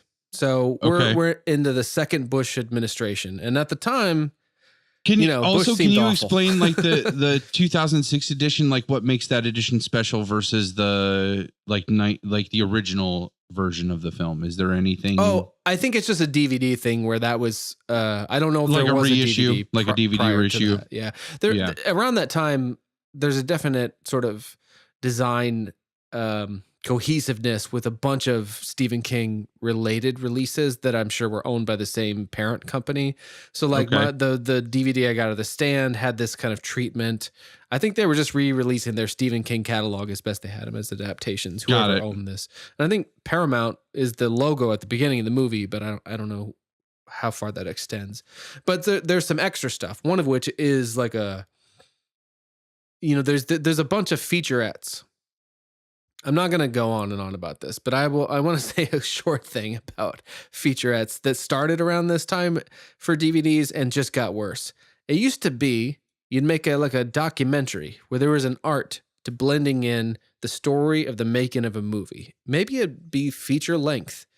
And actually, coincidentally enough, Laurent Bouzereau, I don't know if I'm saying that name right, did this. He did so many wonderful supplementary things for DVDs, from Scarface to Taxi Driver to this, tons. I don't know if anyone else has done more. Not to cut you off, but would this also be in the era? You were the person that explained to me when I was, young and naive, when DVDs were first coming out. But when DVDs first started coming out to market, it was a very intimate creation process. Like there was one person that was tasked with taking this film that they were going to sell on VHS and putting them on this new format, which was DVD. So it really was a crapshoot on who got assigned the movie conversion onto DVD, on how robust the DVD was, like the menus and the special features and those things. So if it was assigned to a person that really cared about the movie or was really good at that job, like this person you're talking about. That's amazing that you remember that, A. But two, I'm not sure where that information comes from. I do remember saying that, espousing that. I don't know if I was correct. Oh, okay. All right. But it's more to do with the transfer actually than the supplementary content. Oh, okay. Got it. But the soapbox I was about to get on is it's yes, it is probably the hill I'm going to die on, but it's not a winning battle. Where I really appreciate the craft that goes into like weaving together a documentary, especially one about the creative process or the creation of something. That's something I have a special interest in, as we've talked about in the show. And this guy Laurent Bouzereau, I remember being like, I studied his work with Taxi Driver, the DVD that came out in 1998. They were still making VHSs. So like there's a half-hour version of this documentary. There's a 80 to 90 minute version on the DVD. And it's wow. A great, I'm not gonna say it's like a work of art, but it's really well done in terms of like how you blend in the discussion about different aspects of the film. But the DVD medium prompted these, what would be like this series of featurettes that were not so artful about combining and interweaving things. It'd be like, this is the section about such and such, and it's 10 minutes. And this is the section about another topic, and it's another 10 minutes. And it's like, right, just fucking weave them together. I mean, I understand. And now we're in the edge of the internet. Like put it in a narrative. That's the whole thing. Like make a movie out of it. Like make an actual documentary out of it. Yeah. If each vignette is bookended by a title card, which auditorially, what would a title card look like auditorially? Probably something like this. Is that a signal? No, but I'm just saying, like, if you're going to take the time to make the title card and put it in between each one of those vignettes, like just have a little bit of narrative. Like put a little effort into the narrative and you could just weave those things together. Yeah. And I was a student of documentaries at the time, and I was making documentaries of the footage and interviews I had about my movie, the adaptation, The Crow. And your friends. Yeah, exactly. And I watched, and I learned from some of that, like how you can make special case to like, anyway. So I really like those kinds of things. I really like this guy's work. He happens to do the DVD supplementary content for this 2006 edition that I watched. And there was enough DVD featurettes to make up a 90-minute documentary. It was just broken up. So, fuck, you guys asked me a specific question. I went off on that. Do you guys remember? Damn it. Sorry. Was the Stillson character maybe something along the lines of Ronald Reagan? Thank you. So I learned from this. There was the featurette in 2006 about politics. I was all excited about this because I figured that just as we were saying that this was auspicious, that this was re-released in light of the Trump presidency, I thought this 2006 or DVD edition was a reaction to the Bush being reelected. So I thought this featurette, 10 minutes or whatever on politics was going to be amazing. Not so much, but no, like it wasn't very charged with the Bush administration, but it did say, I think it was a biographer that spoke to this. And he felt that the Stillson character was a kind of a combination between the words still and Nixon, as though we were still in a Nixon-esque, at least in the story, environment of, I don't know what's, secrecy and corruption and such. I just found it to be so interesting in the movie where there's a scene where Sarah's husband somewhat accidentally knocks on Johnny's door to talk about the Stillson campaign and very clearly mentions it being a third party. Yeah. Oh, yeah. And obviously Trump in the book too, it's called the America Now Party. Right. Yeah. Which Make America great again. Yeah. Which is interesting. Which their symbol, like Stillson's symbol is a hard hat and there's a red hat, like. But also Twinkie to like what me and I and so many other people ask to that ridiculous statement and hat is like, at what point are you referring to? Right. And, and I feel like it's that kind of mid 1950s kind of idyllic but bullshit. Absolutely, which is my fascination. It's when casual racism was socially acceptable. That's what the time they want to get back to. Yeah, when literally if you're a white dude, could smoke in restaurants. You could like shit on minorities and poor people. Women made sandwiches. And you it was great if you're a white dude. And if you're everybody else, go fuck yourself. Yeah. I mean what I say. Like we're in, this is the reason, I believe the reason it's so bad that it is right now is because we are in the death throes of the baby boomer generation. Like, absolutely. In anything, it's the fight or flight, like it's fight or flight on a social scale where they are fighting at this point. Like they know that they're backed into a corner and they're going to have to hand that power over to the next, to Generation X. Sorry to interrupt you, but I have a guest of the guest here. Hey-o! Oh my goodness. Yeah. Ah! Oh my gosh! It's a baby Twinkie. Do you want to say hi to my friends? Yeah, you should say hi to my friends. Hi. You can wave to them. Oh my heavens. So this is Palmer, and this hi, is Dave. honey. Do you want to say what movie that you went to see in the theaters recently? I saw Trolls. How was it? You did see Trolls. Did you have fun seeing Trolls? Yeah. Really? That's really cool. Were there any scary parts of Trolls? Mm-hmm. Can you tell me one of them? Yeah, what was scary? Yeah. Mm-mm. You don't remember? Well, thank you for being on the podcast. Oh, I love you a lot. I'll see you in the morning, okay? Oh, man. I'm going to be Twinkie's kid. Good night. Aw. Whoa. That was... Man. That's something to see over the internet. Man, oh man. Man. She's an incredible girl. Yeah. Yeah, I cried at Trolls. So what? I haven't know the seen it. part- I'm sure I would. I cry at fucking commercials, man. Like I That- cried that- on this I'm damn crying podcast. right now. Yeah. I'm like, Yeah. like what? That Yeah, was- Dave's they crying right sing- now. They sing this cover of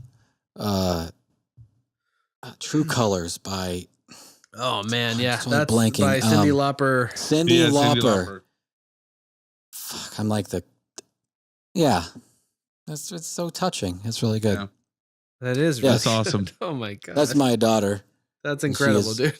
Yeah. She's amazing. Cabin A kids little make the Twinkie. better kids. I'm pretty sure, as I'm finding Oh, out. man. Yeah. Wait till you see any pictures or whatever evidence of Oh. Pumps' kid. He's like a grown ass man, but Yeah, he's yeah, he I don't is. know 2 or 3. A grown ass World War II veteran man. That Like, sounds not- right. Yes, Yeah, he's like that guy in the yeah. Dead Zone news. Like we asked, like, would you kill Hitler? Yeah, and he's like, Yes. you see this knife? I'd stick it in and I'd twist her. Yeah, like it's that. just all like in his that. eyes. But seriously, it's Yeah. there. I met the kid. I'm like, why are you being this aggressive? Yep. Yeah. Because Pumps is his fucking dad. I That's guess, why. yeah. Like, I saw in the picture today that I could see his mom. I'm like, oh, thank God. But holy Yeah. shit. I think when we talk about the cabin, and I'm not gonna, sorry for interrupting our conversation with that, but when I think about that, there's a certain amount of compassion and love that I feel I have inside of me to give, and it's really easy to give it to kids. I mean, innocent, sweet. I mean, not a harmful bone in their body, and no ulterior motives. Also, you haven't met my niece because her eyes go black and she's the Yeah. sweetest kid. And then like there's I hope it's cute aggression, but like, literally her grandma will be like, oh, you got that look in your face. Don't pinch him like that. He's your uncle. Don't hurt him. so come at you. Wow. Yeah. Maybe there's an age cutoff to this. But I'm a big fan of her. But yeah, like not all Yeah. kids, maybe Frank Dodd as a youth. Yeah. Well, and there's certainly there's my goal of being a parent, which is simply not to fuck the thing up.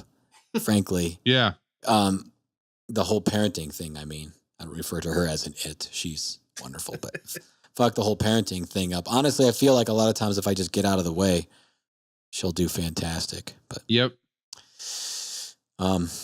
yeah. So it's by the way, it's apparently her bedtime. What time is it?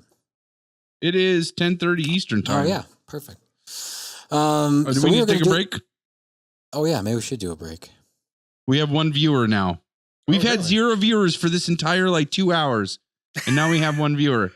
They should And go I back to don't minute one. I don't want to run them off. Yeah. It's usually you, Twinkie. Yeah. That's why we had 0 viewers. I have no idea who that could be.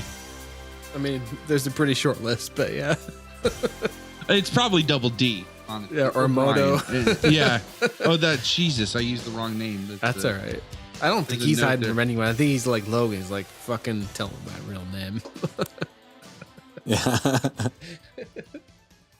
Don't fucking call me Twinkie! Yeah. I just saw that text message. That's cool.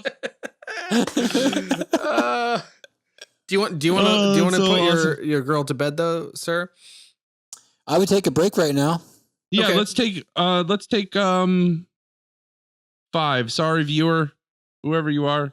5 7. it is. Yeah, 7. Let's do 7. So I'll be back on in 7 minutes. I'm gonna set a timer. I'm gonna be back on in 7 minutes. I'm gonna read the Pulp Fiction speech in my best Oh. walking. Hopped on a big jet plane for the West Coast. So much to do, but somehow it's you I want the most. Like you talk Twinkie's minute and your minute. You're done. I Yeah. know. You're done. You're done. Okay. All right. Well, so I'll read this and then we can get into Yeah. questions. I think, Oh, Palmer, I love this, by the you can adjust the questions, whether it's one per chapter thing or just whatever ones you like best, I think. Okay. Okay. So I'm just going to start that. Well, I'll read the screen direction. It says, Captain Coon steps inside the room towards the little boy and bends down on one knee to bring him even with the boy's eyeline. When Coon speaks, he speaks with a slight Texas accent. Ooh, I didn't know that. And he doesn't. But Not at He all. doesn't at all. He No. speaks a walk-in accent. yeah. Hello, little man, boy. I sure heard a lot about you. See, it's a good friend of your daddy's. That Hanoi pit of hell together for over 5 years. Hopefully, you never have to experience this yourself. When two men are in a situation like your daddy and me were, for as long as we were, take on certain responsibilities of the other. If it had been me who would not have made it, Major Coolidge would be talking right now. My son, Jim. But the way it worked out, I'm talking you, Butch. I got something for you. The captain pulls a gold wristwatch out of his pocket. This watch I got here, first purchased by your great-granddaddy, was bought during the First World War at a little general store in Knoxville, Tennessee. It was bought by a private doughboy, Ernie Coolidge, the day he set sail for Paris. It was great-granddaddy's war watch. He first... Wait, sorry, excuse me. I'm back up. Let's see. Boy, it's easy to fall into. Yeah. It's your great-granddaddy's war watch, made by the first company to ever make wristwatches. See, up until then, people just got pocket watches. Great-daddy wore that watch every day he was in that war, and when he done his duty, he went home to your great-grandmother, who took his watch off his wrist and put a little coffee can. And that can stayed to your great-father Dane Coolidge was called upon by his country to go overseas and fight the Germans once again. This time it was called World War II. Your great-granddaddy gave it to your granddad for good luck.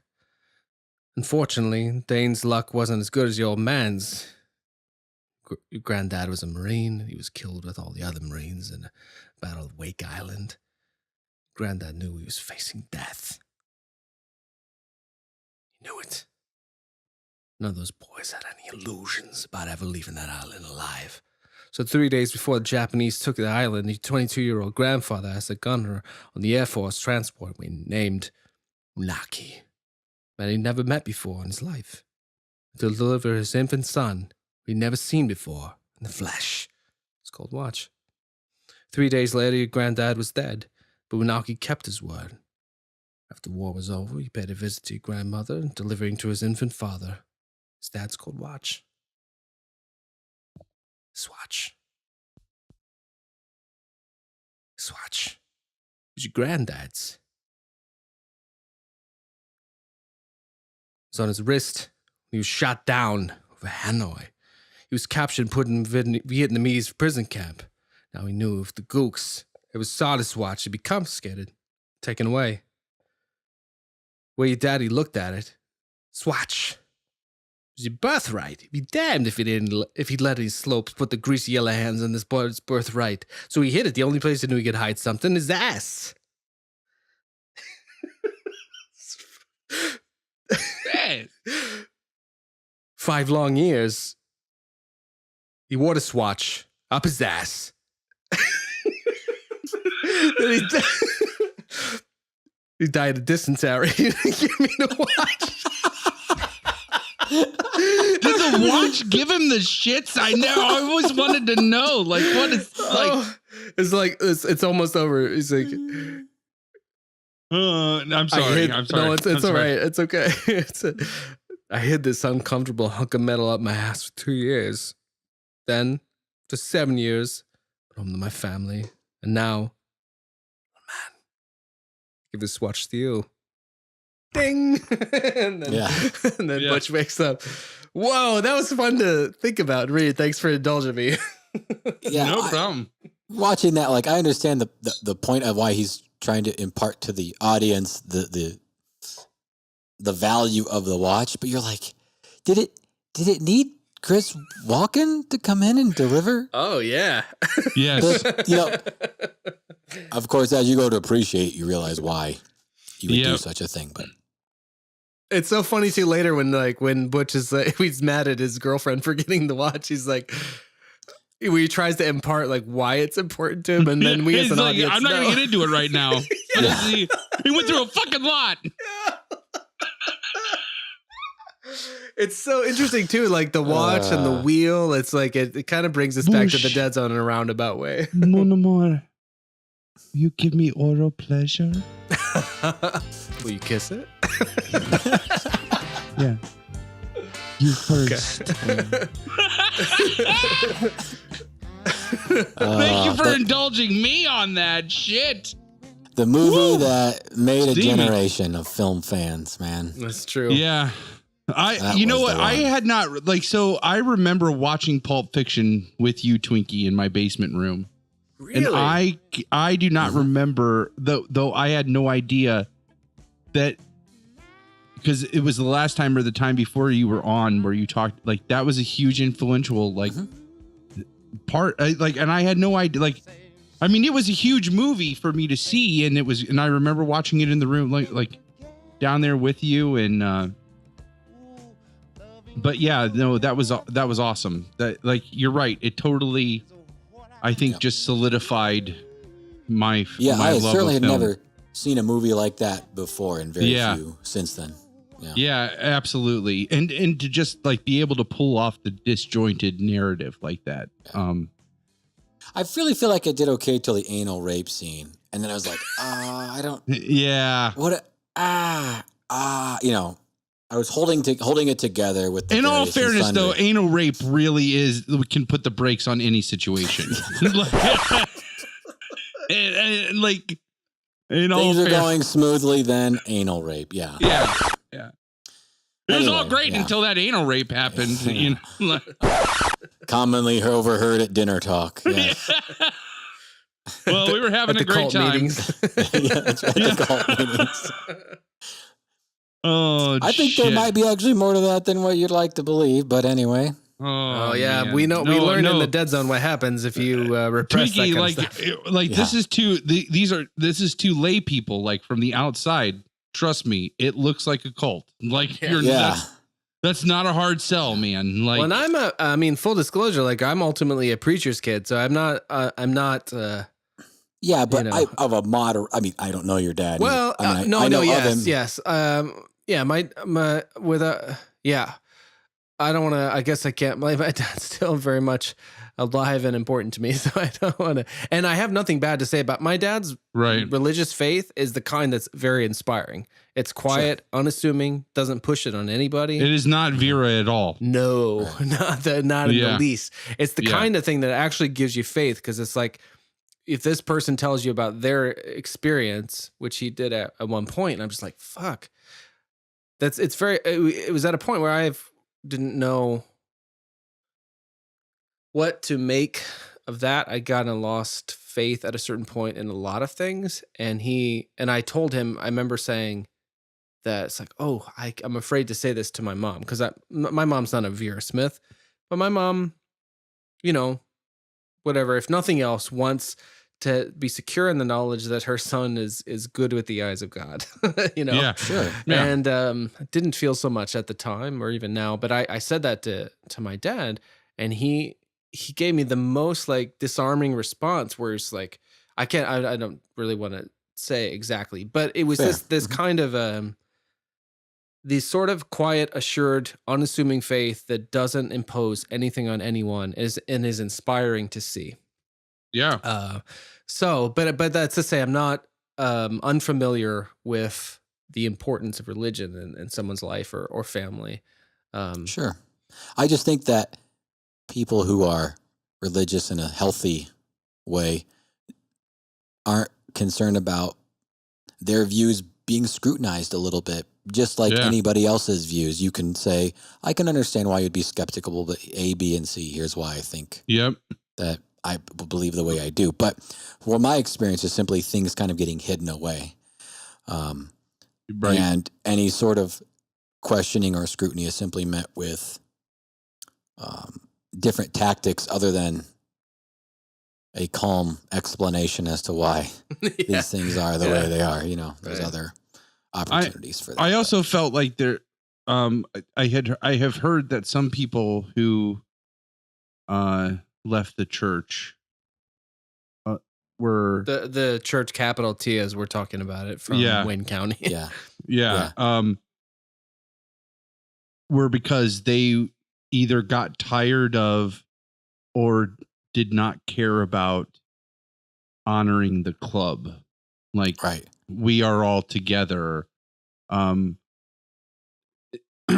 have no idea if this is true, but one of our close friends, or one of our mutual friends' moms, who was a teacher in the district and also in the church, I heard she left the church because she had been pressured by the church because she was not passing students who were whose parents were members of the church. Wow. Like, she wasn't just like letting them coast through her class. Right. Well, it wouldn't surprise me, right? Right. And I mean, and again, like, that's just hearsay. I don't know if that's true. Like, if that's the reasons that pushed, because she left the church as well, you know? Right.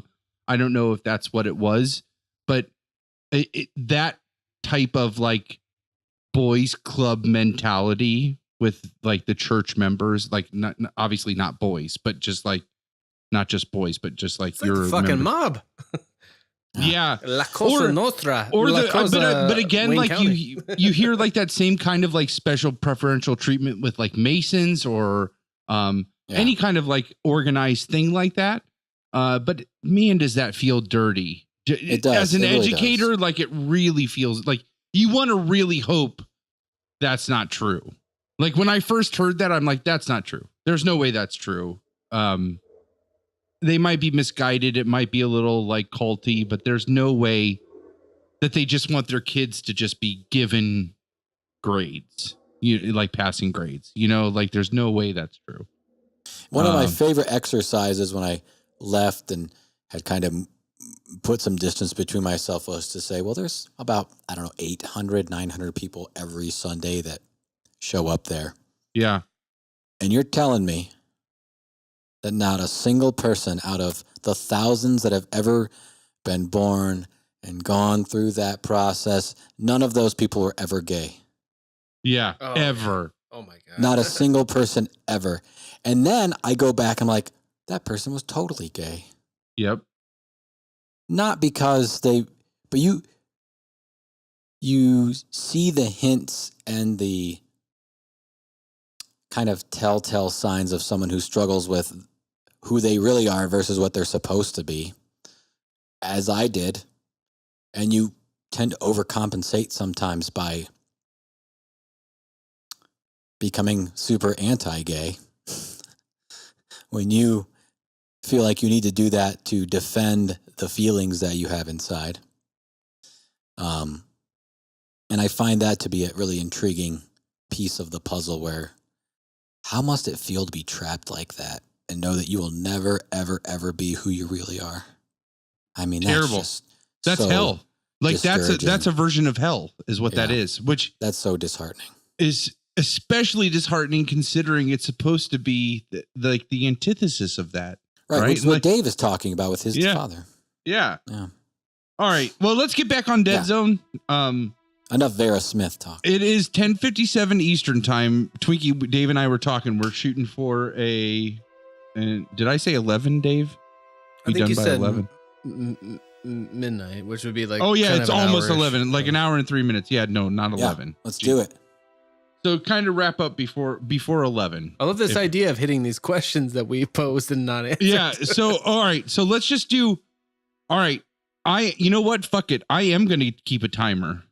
Go ahead. Yeah. Go ahead. I double dog I dare got a lot you. of notes. No, I do, but they don't need to come up.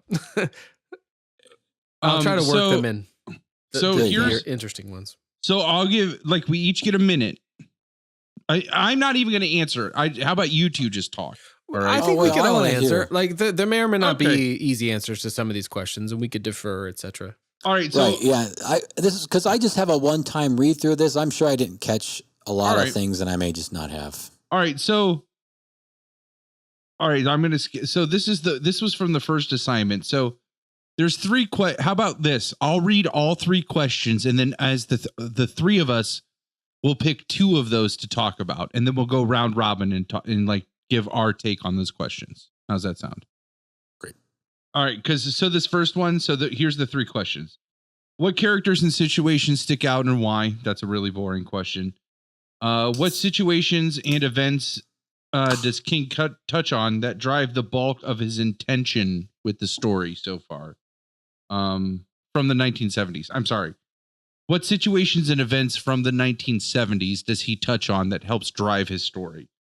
And then the reaction question was, why do you feel, what do you feel the importance, if any, is of scenes like the scene with the dog, or the scene with the bandstand? Those were, in that first reading assignment, those were the two like most graphic scenes. You had the bandstand, the first murder of the Castle Rock Strangler, and then also the murder of the dog happened in that first reading assignment. So I say let's scrap the first question. What situations and characters? We've already talked about Vera. We'll talk about the other situation and characters. Yeah, I'm good with that. The second two. Okay. So, all right, Twinkie. So let's, or do you want to hear, how do you want to do, we'll go you first and then we'll go Dave first for the next one. I feel like you and I might have had chances to answer these in the past. So let's prioritize Twinkie, I would say, at least above myself. So So Twinkie, so what situations and events from the 70s do you feel like he touched on the most in the book that helped drive the intention of the story? Yeah, I mean, he's certainly fascinated by Nixon. Yep. Because Johnny wakes up from his coma and wants to know what's going on, and then has a pretty severe reaction to the whole Nixon thing. I don't recall the specifics to that, but certainly the politics of the day are very intriguing, and you can even see that now in Stephen King. If you follow him on Twitter, he's definitely engaged in that. So it certainly drove him to talk about this Stilson character, which you referenced, of course. The combination of his name may still be indicating that. I don't know. I really didn't notice too much international things that may have affected it. That seemed to be the big thing to me, was a very politically driven story. Yeah. Which is what he was obviously running to write about. And I think that those were the biggest pieces from the 70s that he did touch on, was the politics of the 70s. Of course, the story is taking place in the 70s. So the lifestyle of the 70s is being expressed through the characters. So the politics definitely, I think, were the biggest thing. I think in addition to Nixon, the Vietnam War, the sentiment towards the Vietnam War was definitely, I love the parallel that he draws where Sarah eats a bad hot dog, and then he kind of gives the speech while he's riding in the cab. He has that internal monologue about how a generation of young men were fed bad hot dogs, and that was the Vietnam War. And then they were given, the next politician came along, and his solution to the problem was more hot dogs. And so you have this little monologue, and then cut forward hundreds of pages in the book to where Stilson hands out hot dogs, literally feeding another bad hot dog. Oh man, I didn't make that connection. To his constituents, and so that bad hot dog symbolism that represents the Vietnam War. And then you have Go, who the Vietnamese gardener who escaped Vietnam. I thought it was really, considering the time period that this novel was written and released, still in the late 70s, to have a Vietnamese character in the book, you could tell that even though the Vietnam War was technically quote unquote over at that point in time, it was still really prevalent in the American consciousness, that he thought to let's put a Vietnamese character in this book. You don't see Vietnamese characters just tucked into novels or movies, unless they're just trying to hit a token diversity. You know what I mean? But I feel like there was a definite intention so that they could make the Laughing Tiger connection. So yeah, also this first section of the book, because you talked about earlier, this is the only way I can spiral back to this. You talked about earlier how they left out the Wheel of Fortune. And I thought it was interesting. Literally the first the first part of the book is titled The Wheel of Fortune. Oh, that metaphor is and monumental. And the first line of the book, the two things Sarah remembered about the night later were his run of luck at the Wheel of Fortune and the mask. Neither of those things made it in the movie. It's the first line of the fucking book. Like, I just thought that I just wanted to spiral back. No, I'm glad you mentioned that too, because I think that's also harkens back to one of the things that Twinkie brought up, which is like reading versus listening.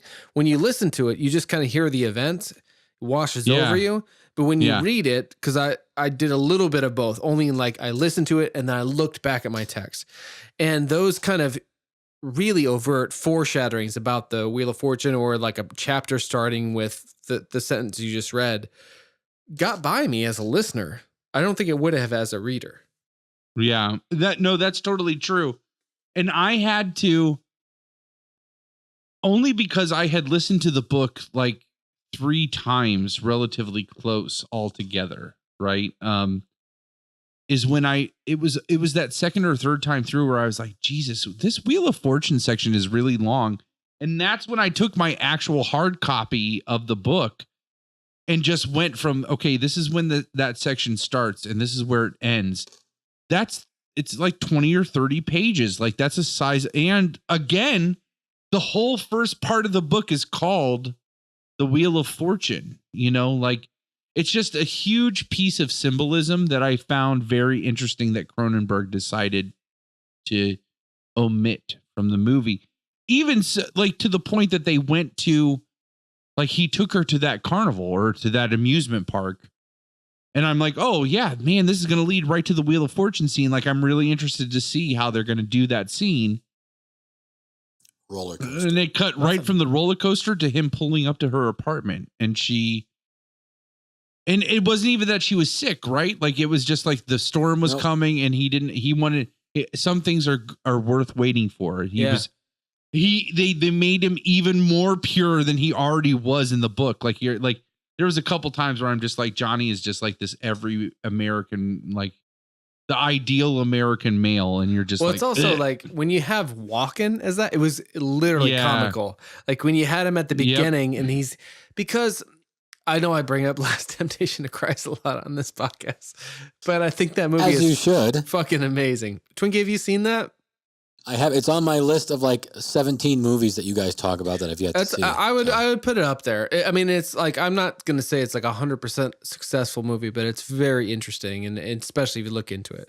But Walken was the first choice to play Jesus in that film, and I think Willem Dafoe is perfect. Actually, I can't imagine it being any other way. And he has this otherworldly quality to him that speaks to the dichotomy of that film, which is like man and God in the same sort of human form. But Walken would easily assume, and it's so understanding why they would choose him as this otherworldly figure. And I remember inside the actor studio that I saw where Walken talks about his background, where he talks about like, he's like, I'm an alien from the planet show business. I think he sees himself as other, and he's very singular and odd. And so to see him as this Johnny Smith school teacher at the beginning of the Cronenberg film with a kind of his hair like down over his brow, the Dumb and Dumber look going on there. It's a little silly. It's like, you're gonna love it. It's about a school teacher gets his head cut off, and he looks like he's 40, and he's supposed like yeah. But it's I think that's an interesting thing that they omitted that altogether. And I actually think the more that you talk about it, it's very interesting, this whole laughing tiger thing in the Vietnam.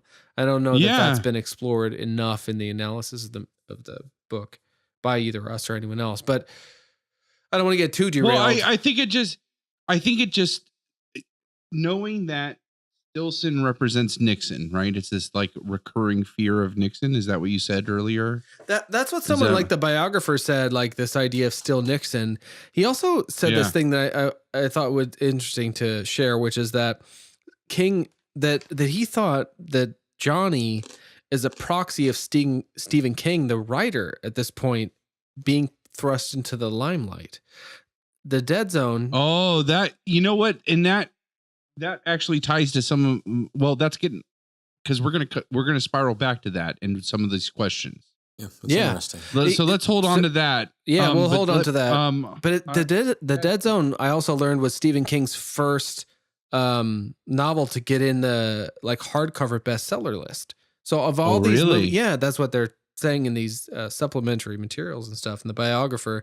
And then the last thing for now is that the biographer said that Stephen King at this point in his career after The Stand was wanting to write something more realistic, and actually was alternating between this text and Firestarter.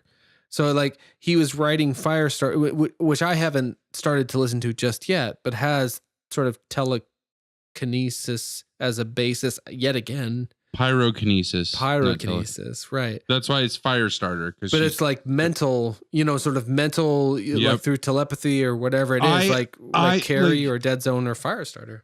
This is a social. I have actually looked into this because Carrie, this book, Firestarter, there's a number of books, and even some of his later books, that really have this assumed existence approach towards sixth sense or sixth senses. But I think that's how he treats all of the supernatural in his books. It's just it's not like, oh wow, look at this. It's like the Bill Murray approach. It's just like, yeah, this is just how it is. Like, duh. Would you like, is that accurate? I don't know. It's definitely a hallmark or like a stalwart of his early books, like this thing, like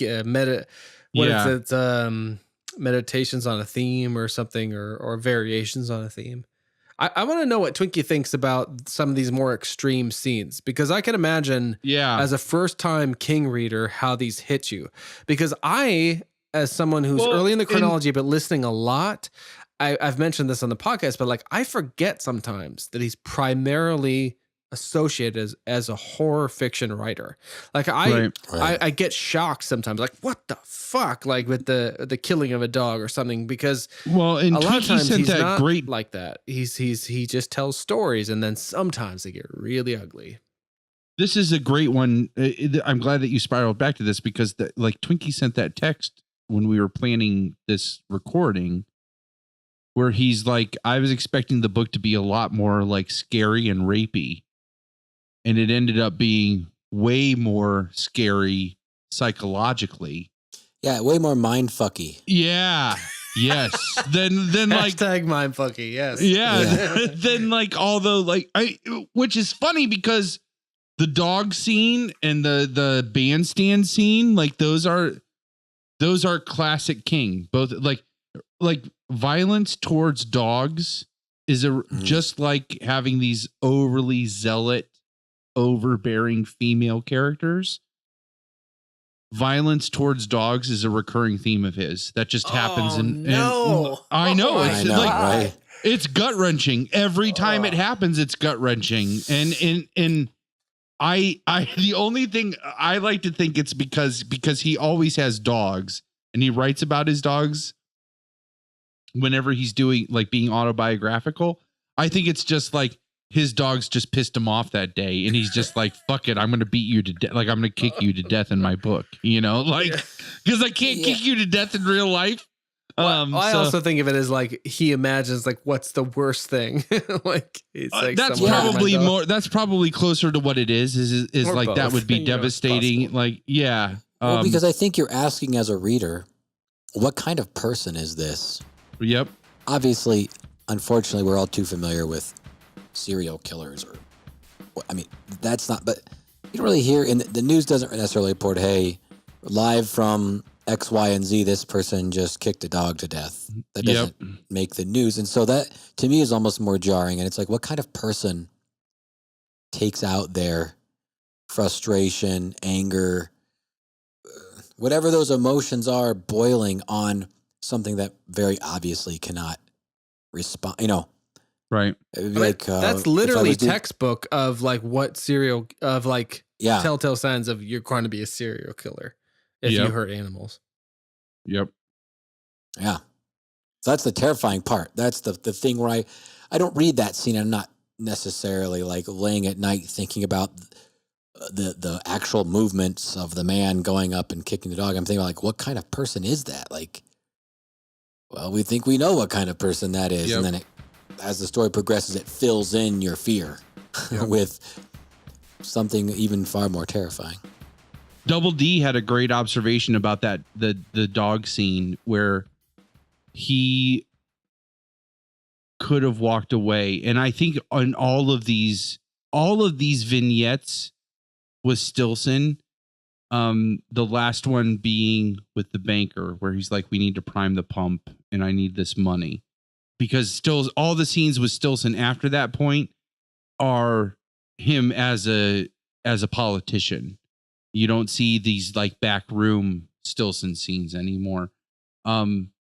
But in all of those scenes, the dog one especially, there's a point where he won, but that's not enough. You know, like the dog did exactly what you asked it to do. Like, and you're getting pissed because it defended itself. And so now it's like going to sit there and suffer. Like it has to pay the price for your ignorance, basically. And, man, I yeah. So what about the bandstand? Like, what about the bandstand scene or anything to do with the Castle Rock Strangler? Like, was that off-putting? Did you think that like, in contrast to, because it does contrast the rest of the book like that? Just, the most, again, the more graphic thing to me was the interaction between the mother and the son. Sure. I think there's just something about that it feels so inappropriate. And, it's not really that graphic. I mean, the way he writes it even kind of talks about that experience like the parent would have not talked about that experience to her son. He kind of alludes to the fact that, she's accusing him of masturbating and he needs to take care, he can't do that. And in reality, he just had, he's a middle school or young kid. Just had a boner. An erection. Yeah. So, I mean, I've had a boner for the last 20 minutes. Yeah. It just happens. I want that to be at the beginning. I was going to say, if it's more than 4 hours, you're supposed to contact your physician. So you make it to the podcast. We're getting there. That's a normal recording session.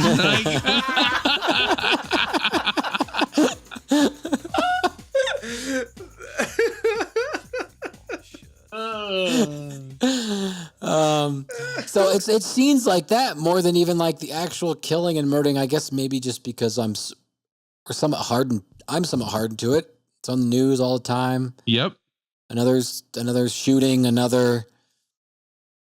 get desensitized to it with our PG-13 existence of like media and how they can be super violent, but super unrealistic of that violence. Like the consequences of that violence are not realistic. Whoa. Oh, that's a cat. Oh, wow. Why'd you come downstairs? Did you hear me talking about masturbation? What is the name of this cat? Oh, you sick cat. Yeah. Her name is Stella Luna. Dirty fucker. You dirty fucker. We'll take you to death. I'm going to put a clothespin on that for 2 hours so you know what it's like. You dirty fucker. You filthy animal. Just kidding. You're slightly annoying, but other than that, you're really good. All right, let's move on. Yep. Questions. All right, so let's go to the second one. So here, I'm just going to say the 3 questions and we can talk about them as a whole. Let's do that. We'll change the rules every time. Look at the cat, like being a parrot. Like, fucking cat, man. Cats are assholes. That's so great. Yeah. All right. So here's the 3 questions. So the explicit for the second reading was, how are the reactions to Johnny's powers effective and relevant compared to how they would be if it were to occur today? Like, basically, I think that the way that he writes about how people react to his powers are timeless. Like that's just how humans would react, regardless of the time period that happened.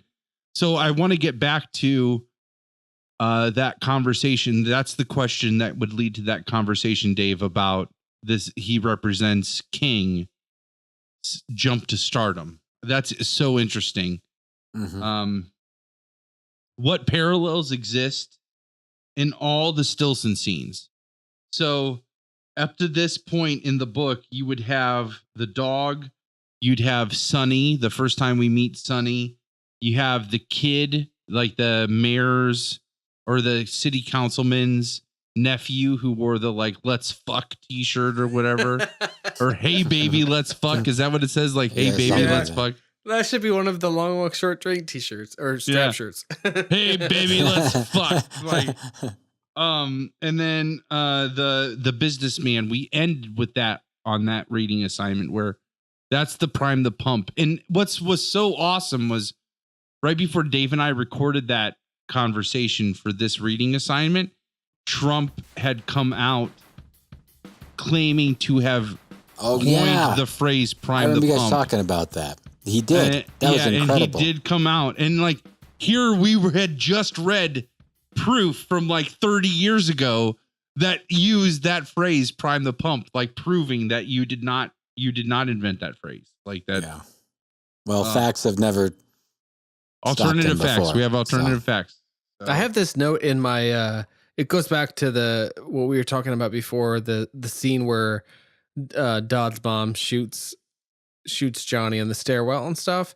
And I had two notes about that when I was watching. One was that it was reminiscent of like the Norman Bates situation in the stairwell, especially in Psycho.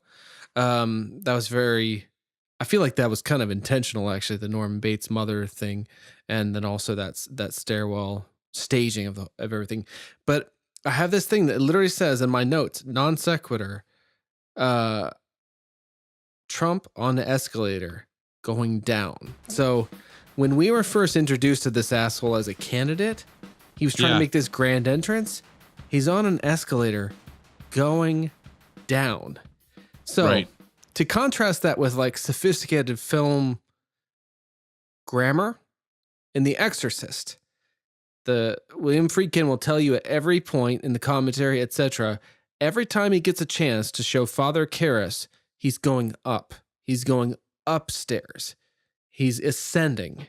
Because ultimately, he's a character that does good and ascends into heaven. You know? First time we see this dipshit, he's like announcing his candidacy, whatever, on the world stage. He's not going up. He's literally going down, like falling out of frame. So like on a stairwell. So Stilson stairwell, like Trump coming, like he's just it's only a matter of time. You know what I mean? Like he's going to get found out like Dodd or whomever. And it's or fucking Stilson who gets exposed essentially. I feel like we're a hair's breadth away from that happening with this modern day sort of, evocation of this fictional villain. Well, I hope you're right. I just feel like every time something comes up, we get almost numb to it. Well, it's another time he that is Trump's great. Been exposed to doing this, and he's great at spin. That's the problem. Is like, I have felt. Did you guys read about the Republican firm that leaked 198 million, the data for 198 million voters? No. What? Of course you didn't hear about it because nobody's reporting on it. The GOP hired this firm to track voter data. They put it's like terabytes of data. It represents 61% of the American population has been compromised. How so? They put their data on an unsecure. Anybody with an internet connection could have gotten to this data. And it's been leaked, and so it's all vote. So it's like names, telephone numbers, addresses, political affiliations. Perfect. And it's a huge deal. It's literally the largest data breach in the history of humanity. And It was buried on the front page of CNN yesterday. It's not on there, I don't think, anymore today. And I mean, I could not know the whole, like, I could, maybe it's not as big of a deal. I just find it funny that, you know, Clinton has an unsecured server that twice the FBI says it was stupid, but it wasn't illegal. And we heard about that even the day of the election. We were still hearing about that shit. And now this is 61% of our population has been compromised in this breach, and nobody's reporting on it. It's ridiculous. Yeah. Wag the dog, man. Wag the dog. Yeah. It's just all about spin. So here's this. This is a triple block. This is the 12.9. Oh, Lord. You're doing that right now? Yeah. Shit. Oh my God. You're a bigger man than I. It's not 12.9. It's 12% alcohol. That doesn't. Well then, wuss. It's fine. It's fine. My baby bladder's full, but I want you to ask Twinkie one of those questions and he'll answer while I'm going to pee. Oh, that's fine. Yeah, so I'll kind of go in a little slightly different direction of explicit, implicit, because I sent that in my email. Oh, sure. The first kind of thing that stuck out to me in the explicit, implicit thing was the scene where Johnny tells Sarah after he's awakened from his coma about her ring. Oh, yeah. And she goes home after explicitly saying she doesn't care and, of course, looks for it, which all of us would do, right? I mean, Right. If Palmer, you were like, hey, you know that $20 you lost the other day? It's on the couch. First off, I'm close enough to my money that I would never lose $20. Yeah. When people are like, oh, I found $10 in the dryer. Where the fuck did you lose that $10? Like, who loses $10 and doesn't know it? Like, yeah, I would know it. But you know, whatever it is, human nature would be to dismiss, but then you'd be like, well, what if, you know, it's not all completely batshit crazy. So she goes and looks, and my impression of that whole experience is explicitly, I think maybe some of us think we'd almost want a person in our lives that we want to be known. We want a person to know us for who we really are.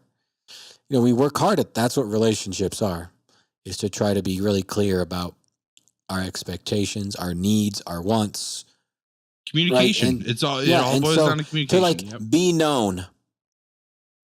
And she almost when she sees the ring and finds it, she almost has that moment of like, oh my God, like this could really happen. He knows this. He knows me. And then of course it flips to, oh my God, he knows me. And she flushes it down the toilet. And I think there's like this divide of wanting to be known, but then there's this terrifying thought, like if my partner could know who I really am at times, right? She would want to be my partner. Some of the terrifying things I think, or the actions that I take, or whatever it is, if I had a partner who really knew who I was completely, even though that's something I strive for, there's still a part of me that wants to present the things I want to present, right? Not necessarily everything. Right. No, there's still a piece of me that's just me. That's just mine. Right. And so to have someone in your life who really knew you 100% is utterly terrifying. Absolutely. I mean, yeah. That is so implicit in that little, I think, story is the desire of wanting to be known versus the terror of actually experiencing something like that and be like, I don't want any piece of this. Yep. And I think that is exactly what Sarah is going through, you know? Yeah. Cause she thinks she wants Johnny back. I don't even think that. I think she feels like she got shorted and she wants the universe to pay up. She wants the universe to even out what she deserves. And this is where I don't know if they're in the episodes that are released yet, but I really do not like Sarah at all. This is how she's such a good character. I literally it, because I was telling Dave, like, it's the responsibility of the person who has the most to lose to make the responsible decision. If there's multiple people involved, whoever has the most to lose has to be the one that's responsible, right? And she is not at all. Johnny has nothing to lose in the situation of sleeping with her. He only has to reaffirm all of that sense of, I was shorted by the universe by doing all of those things. Right. She's married. She has a kid. So I really feel like Sarah takes advantage of Johnny. I know what King's intentions are, that it's supposed to be this tragic love that never got a chance to happen. And the last part in the book where she's at his grave and she's talking to him, and she kind of she imagines seeing him there and responding to her. And I think she even believes that that's what it is. But at the end, really, it's just, in my opinion, and at the risk of sounding like a men's right activist, which I'm not at all, like, fuck that shit. It is, though, just a shitty fucking move. I don't know. I feel like she really takes advantage of Johnny throughout the book. Yeah, because she's searching, even after she has the incident where she knows, she kind of realizes who Johnny is. She doesn't let it go. I don't necessarily, like you said, I don't necessarily understand why. I mean, I guess it's the unrequited love thing, or the. But if it's unrequited love, then leave your fucking husband and go be with Johnny. That whole scene where they finally have sex and, like, her kid's there, and then, like, they put her kid in the playpen on the porch and they go to the barn and do it. And then, like, then Herb is there and he's, like, playing with Sarah's kid while Johnny and her are, like, there. And it's like, and the way that they describe it is, it's like this one, it's everybody getting what could have been. Right. Like that. That is macabre. Like, that to me is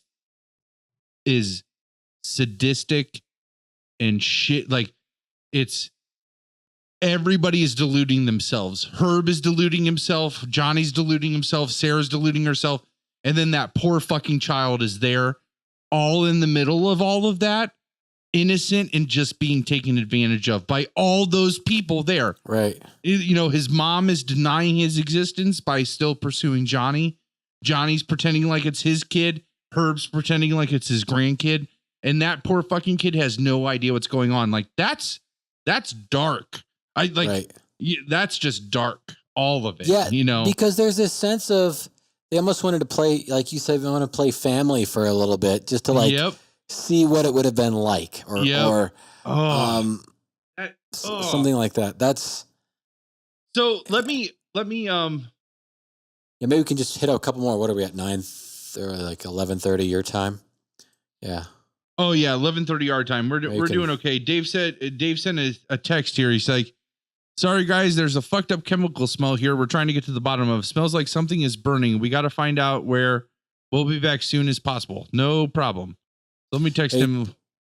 Well, see if Dave has anything I could touch, and then I could tell him what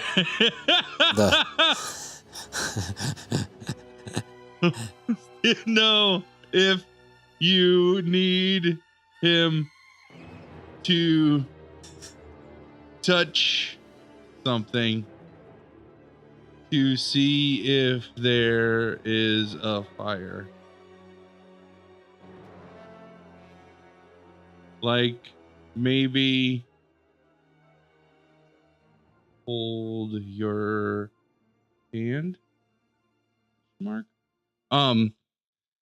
So let me, I know we've talked about Vera a lot in your reaction to Vera, which is great because this ties into the last question that I had for this portion, which was, what at this point we start to see that there is a connection with Vera's unflinching belief that there is a purpose to Johnny's powers, that I start to wonder when I was going through this book, like, I wonder if Vera has powers of her own, that's what feeds into her misplaced faith. Yeah, it's so interesting to me because it's almost like the person who predicts the end of the world is going to be right at some point. But the argument is, if you keep just saying the world's going to end, if you say it long enough, it's going to eventually happen, though, right? Yeah, and that's what I mean. So if she's saying that he has some sort of meaning, well, eventually he's going to find a meaning. That's I guess that's fair. Not to dismiss this idea that she could have, because I mean they link it to his traumatic events, but we don't necessarily know that it could be hereditary or. And that's the angle that I'm going for, is like I feel like that King is trying to justify both sides. There's a supernatural portion to it, and this is also a recurring theme in King's work. This like sense of a larger power. One of the later questions that I have that this really ties to is Johnny's power a result? So I'm kind of skipping ahead because we only have about, I don't know, like 25 minutes left. So is Johnny's power a result of bad luck and evolution? Meaning, because there's the portion of the book where they say the only reason he survived his coma was because he had a head injury previously at some point, which also argues that his injury, that previous head injury, is what tapped into this like power, right? It's alluded to, which gives me this idea that King's trying to scientifically justify Johnny's powers. But then he also has this sense of there is a task. Like it becomes undeniable. And I even feel like Johnny feels this way in his letters, in the epilogue of the book, in the last section of the book, when he's writing to Herb and to Sarah, where he believes this is his, and like, I think he finally buys into what Vera was saying. Like, this is what his purpose is. I think he even goes as far as to say it is he didn't leave New Hampshire because of the fire and the situation after the fire. He left because that fire finally like sealed the deal, where he was like, yep, I got to kill Stilson. That's what I got to do. You know? Yeah. And I think that Vera's like perseverance on this idea of purpose is certainly not foreign to religious upbringing. It's like there's such an emphasis on what the meaning of life is, because there's a great fear, I think, in a lot of people. Right. At least the bulk of people, that life is potentially pointless and meaningless. And that's scary if you feel that way and you don't have a way to deal with the fact that meaning in life is the meaning you assign to it, not something that you encounter or is given to you. It's it's your motivation. It's how you approach life. And I think in Vera's mind, all of a sudden this ability to get meaning comes into, or this, what in her mind is a clear way of being meaningful, comes out, and that to her is God. That's a clear sign from God that this is what Johnny's supposed to do, and now he has meaning. Right. And it's his struggle to be like, well, I don't want this. Yeah. This isn't giving me meaning. It might look like meaning to you, but it's not meaning to me, until the whole Stilson thing. And then, well, and I could even let me back that up even before the Stilson thing. So this ties into the next reading assignment. Do you think that the Castle Rock Strangler situation helps confirm that there is a purpose to Johnny's powers? Do you think that's the reason that or just surrounding that whole situation, do you think that makes Because the he case that does there is no something good in purpose, or do you think that there is a purpose to it? I mean, because not just because he's doing something good, but let's just think about the sheer odds that put Johnny's as a person with this particular power just happened to be 2 counties over from where this like mass murderer or this like serial killer happens to be. I mean, so like that's my devil's advocate side of it is like, Sure. That could help strengthen the case that, I mean, Johnny could have just as easily had these powers in California, which is like on the opposite coast of where the Castle Rock Strangler is happening. Sure. And not had the ability to easily be presented with this way to utilize his skills or gift or whatever you want to call it. Did the Taxi Driver poster catch on fire next to the oven, Dave? The poster is on fire. Oh, the ice is gonna break. It's gonna break. All seems to be well. I think our dehumidifier like blew up. Oh, that sucks. That sucks. It's better than some of the alternatives, but it was a Yeah. little alarming. The smell was bad. That's what she said. All right. So if we continue on this track of purpose, Twinkie, it going through the book, you can see that. I mean, the case can be made that Johnny is continually forced to suffer. He's almost like a Job. I mean, one could argue, right? Like, it's not enough that he like gets in this car accident. He's got to spend like 4.5 years in a coma. It's not enough that he spends 4.5 years in a coma. He has to then spend the next 3 years in like rehabilitation and surgery to be able to move again, which the movie totally skirted over all of that shit. All of it. They just made him walk in a very, very awful way. No, it cut from the car crash scene to him like laying there awake talking to Dr. Wyzak. Like, what the fuck? Come on. Like, yeah, they definitely did not need any sort of medical authority. Vera only had 2 talking scenes, like the scene where she walks into the room and the scene where she dies of the fucking stroke. That's the only times that she talks in that movie. Ugh. So many like, but the thing, like when he's on the cane and stuff and he's lurching forward, he says, I'm walking here. Sorry. You see? Because his name is Walker. Nice. So, okay. So Twinkie, so he continues to suffer loss. Do you think this is because of his opposition to a quote unquote purpose? Like if there is a higher power that's trying to steer him towards a purpose and is continually, do you think that this loss that he keeps having to suffer is because he doesn't buy into that purpose yet? It's interesting because he quite state fairly clearly that the Stilson thing is going to be his Waterloo. Like he knows this is going to be the end. I think he knows as soon as he shakes Stilson's hand. Right.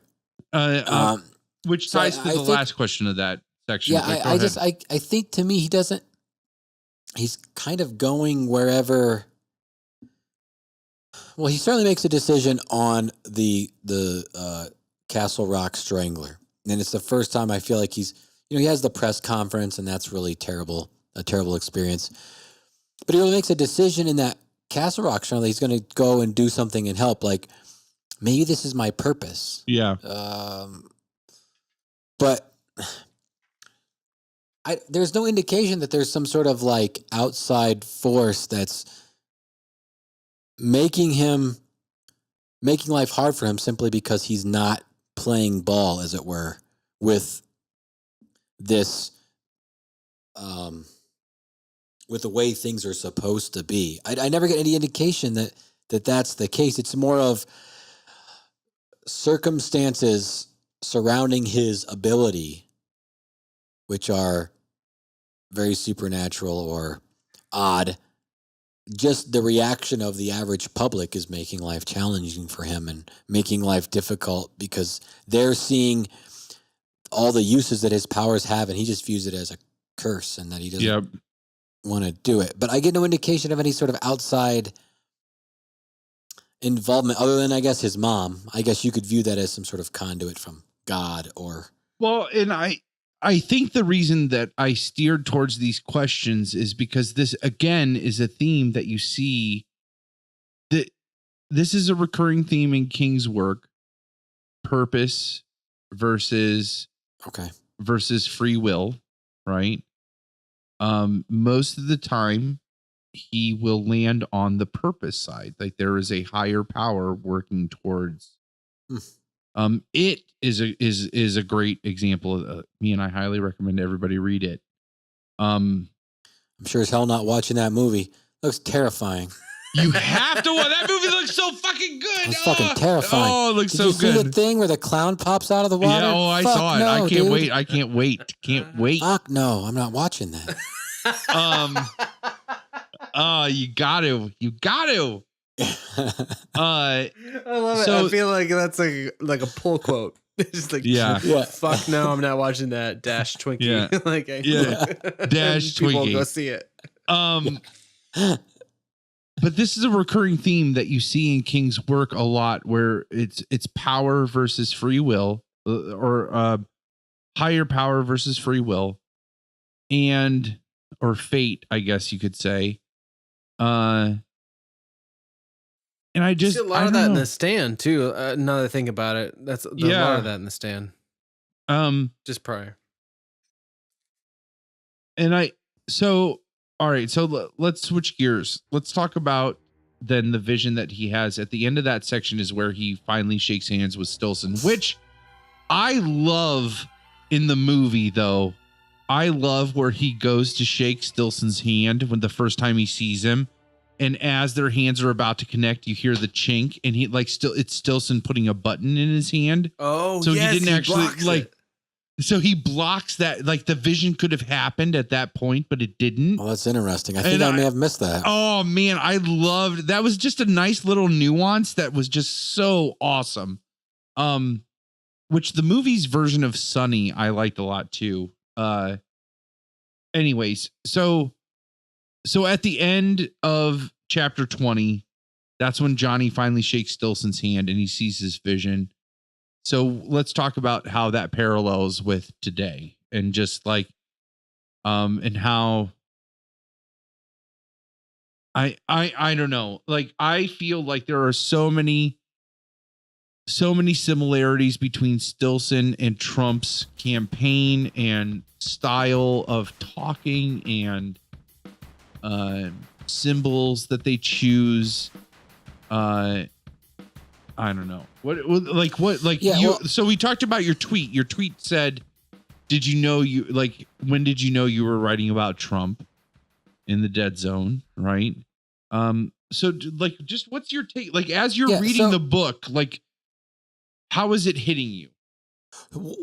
Again, a lot of this book, it's so interesting to me, is informed by my religious upbringing. I'm sure everybody, when they read something, is informed by their previous experiences. But sure, I read a quote, and you know what? I may not have read the quote. I may have heard it from. Do you all remember or have class with Professor Weinstein, I guess, depending, at what was then Wayne College? I believe it's a satellite. All of you guys had Weinstein up on this like pedestal, and I came in right behind all of you had him, and I never had him. I never got a course with him. I didn't get to. I went there, but I didn't have him. I remember him. I remember seeing him in the halls of Wayne College. I remember him being like a rock star for all of you guys. Yeah. And me not getting, like, I was about to take humanities, but then I ended up graduating and going and taking them up on main campus. Right. And so, I mean, to kind of put it in perspective, he's at Wayne College, which is in Orrville, Ohio. I mean, just... It's a high school. It's a college that's a high school. The heart of like conservatism, and he's a liberal Jew. Yeah. Who lives in Worcester, who did not pull punches and could just give a fuck if you were upset at him. Not in a mean way. He was just like, this is the information I'm presenting. And Yep. I'm going to talk about it. Let's talk about it. But I'm not going to not do something because of, the state of the world around me. But one of the things that I'm going to attribute to him anyway, because why the hell it makes a great story. But I think he was the one that first kind of cued me to the fact of people who talk about the greatness of the past. You need to watch them. Because they're not going to tell you the whole story. They're going to pull the pieces that sound great. And we're talking luminaries in history like Hitler, like these awful people who preyed upon the German mindset to say, look, you got fucked in World War I. Well, the Great War, he would have called it. But in the Great War, I'm going to take you back. We're going to go back before that when we were great, And anybody who takes the past and promotes it to be this all-encompassing wonderment of joy and fantasticness, you're getting sold a bill of goods because its history is stunningly like it is now, a mix of positive and negative, a mix of good and bad, a mix of uncertainty yet hope. All of those things exist whenever America was great, whatever time frame he's calling that. All of those pieces existed just as they do right now. And Stilson's doing the same thing. He's misrepresenting history.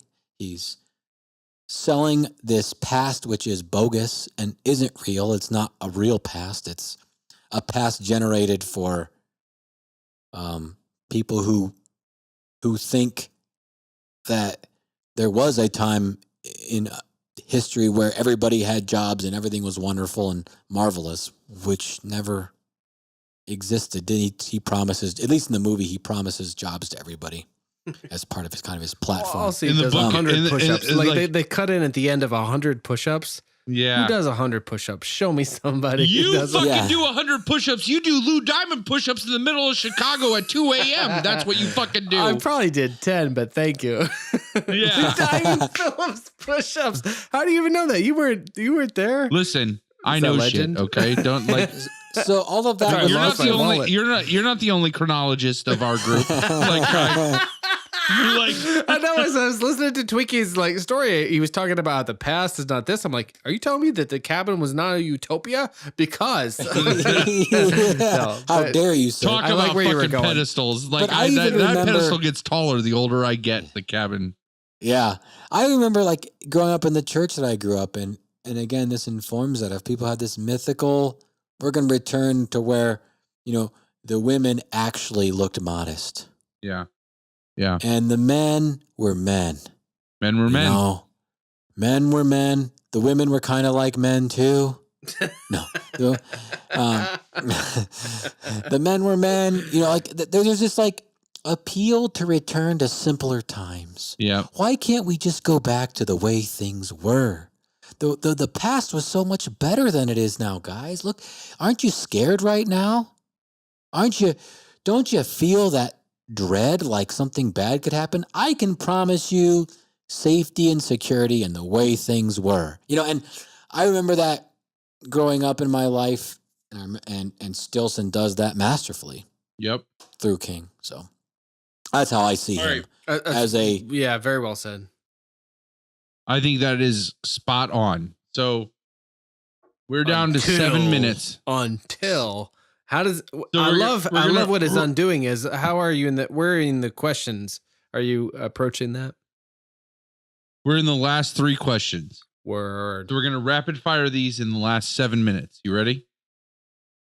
All right. First, rock and roll. First question. This is a common King thing.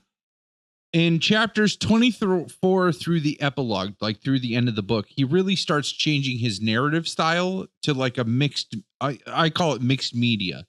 So there's interviews, there's newspaper clippings, and he does this a lot in a lot of his books. He does not stick to just one narrative style because that helps support it as a whole story. It gives it sustenance. It gives it life. If it's more than just, if it's third person omniscient for the whole time, it's not as effective if in addition to the third person omniscient, here's 2 newspaper clippings and an interview that support like what the narrator's telling you, you know.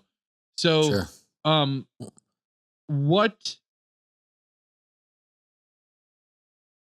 what was your reaction to that change? Because it is, I feel like in the Dead Zone, it's really drastic, where it's like, it's just this like normal narrative. And then once it gets to where he's in Arizona or New Mexico or wherever, like that's where it's just like, where it's almost like a police blotter, where it's like, and then he went and bought a gun, and then he bought a train ticket, and then he went and did this, and then he wrote these letters, and here's what the letters said. And then in the epilogue, you're like, here's the like testimony. So what's your reaction to that like change in narrative style and the incorporation of like the mixed media approach? My initial reaction when reading it was there's this sense of not really knowing, he's wandering about, and that's found out in the way that King even jumps around, is there's a wandering about of the story. And then when he feels that purpose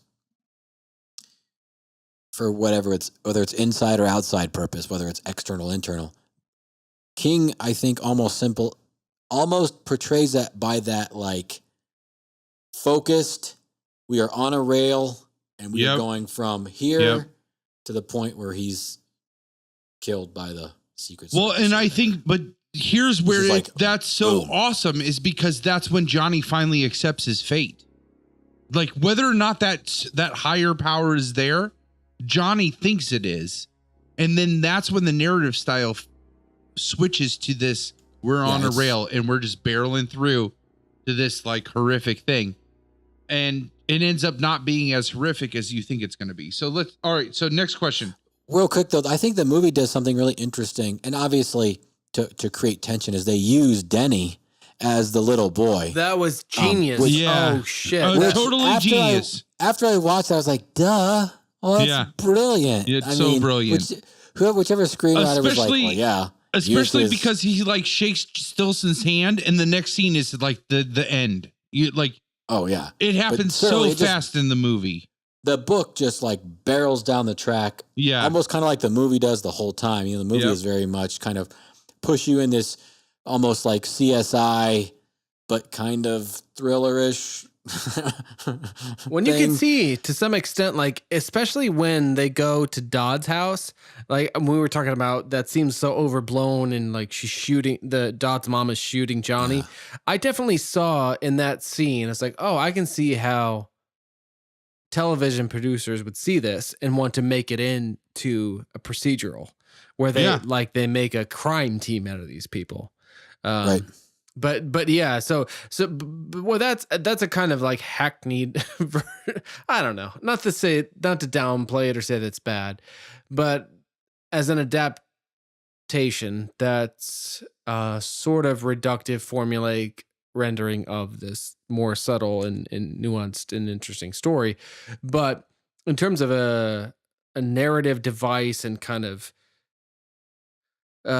way of adapting the greater themes of the novel and larger character circles into a smaller story that could be realized in 2 hours, making Johnny's love Sarah's son, who is Sarah's Johnny's lost love, who is now married a politician, who is in the movie aligned with Stilson.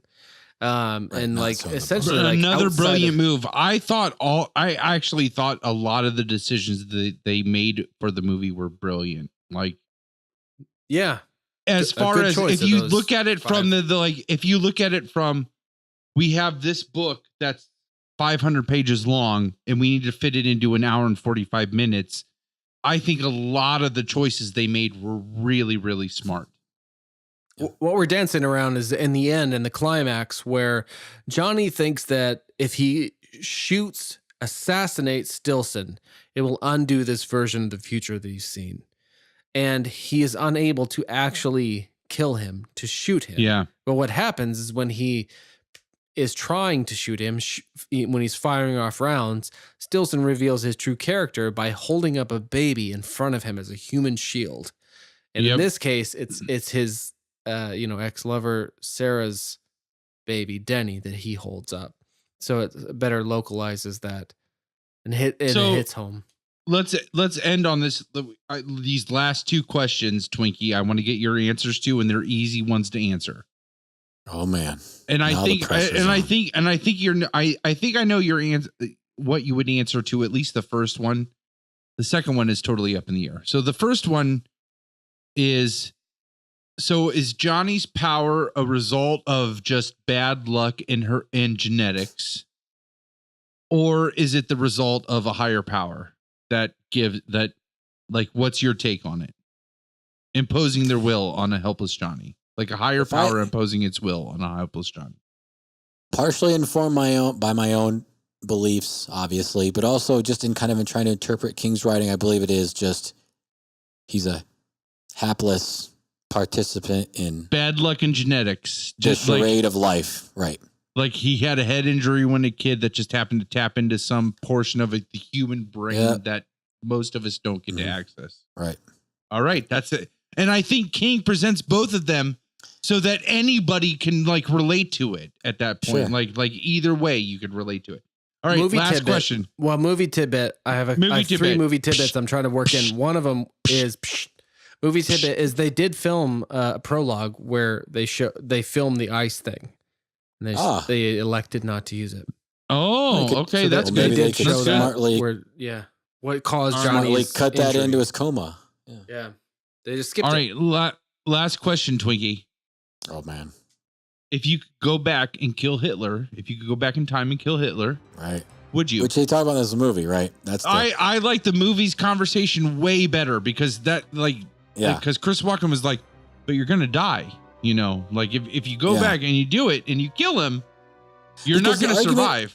The argument is always, at least in the conversations the few conversations I've had about this. I mean, I talk about it all the time at work. The conversation is always like, well, are you just going to create something worse? If you go back and kill Hitler, what alternate timeline, what are you altering, and does something worse happen in its place? I'm not sure what could be worse than Hitler necessarily. But I honestly, I want us to jump from this book to 11/22/63 because it's almost the other end of the spectrum of this thought right here. Like, would you go back and kill Hitler? Yeah. But I must think you have to say yes, because you know what you have in Hitler. You don't know what the alternate timeline is. But it's got to be better. But it's got to be better. I'll take my chances at least. Yep. Like, if 10 less people are killed, if one less person is killed, haven't you done the right thing? I think the dead zone is young Stephen King, and 11/22/63 is like cynical adult Stephen King answering that question. It's both of them answering that question. What is that novel? Like, what's the premise of that novel? Is the title even significant to the whole? 11/22/63 is the assassination of Kennedy. So the whole point of the book is a man finds a wormhole that allows him to travel back to like 1950 something. And he lives through that era so that he can try to prevent the assassination of JFK. Have you guys already answered that question on the previous podcast? I would just be curious what your thoughts were. Would you go back, each of you? Like what I think that Craig's answer in the book, where it's like I would just have to do it because otherwise I'd be worried those 6 million people would haunt me. I mean, if you're given 6 million people versus one person, I'm a math teacher. Like that, hands down, no problem. Like, where's the gun? Like, not like I would make every effort to go and take Hitler out. I mean, and I hadn't even considered it from that perspective that you offered, where we know Hitler's outcome.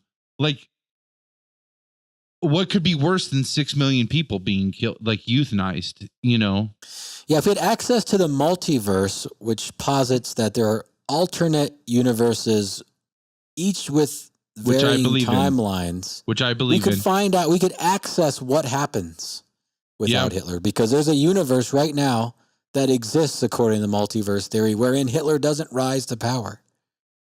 Are we talking about like a timeline and where Bruce Wayne's parents aren't killed? Is that the foundation of this? Actually, Dave, here's mind blown. If you can just accept the fact that the universe is infinite, which that's an easy, in my opinion, that's an easy one to swallow. The universe is infinite, right? But Jesus. No. But aliens. You know what? I'll take Jesus. I'll take Jesus, because here's the thing. If you can accept that the universe is infinite, there's, you know what? If it's infinite, when you apply infinity to anything, there is a world where Jesus existed and everything, all of his miracles happened. There's a world where none of it happened. Yeah, it's called There's like Rittman, Ohio's Apostolic Church. Oh, ladies and gentlemen, this has been Long Walk, Short Drink, episode 27. Joining us has been our great friend Twinkie. Oh, man. It's been a great time. Thanks so much for having me on, guys. I really appreciate it. Enjoyed the talk. Absolutely. Thanks for the book club work. Oh, geez, man. I'm so glad that you guys had a good time with it. Thanks so much for joining us. Sirs, this was deeply satisfying. Absolutely. Oh, man. So satisfying. Long walk, short drink. Long walk, short drink. You've taken that long walk for a short drink. This was a long walk, fucking short drink.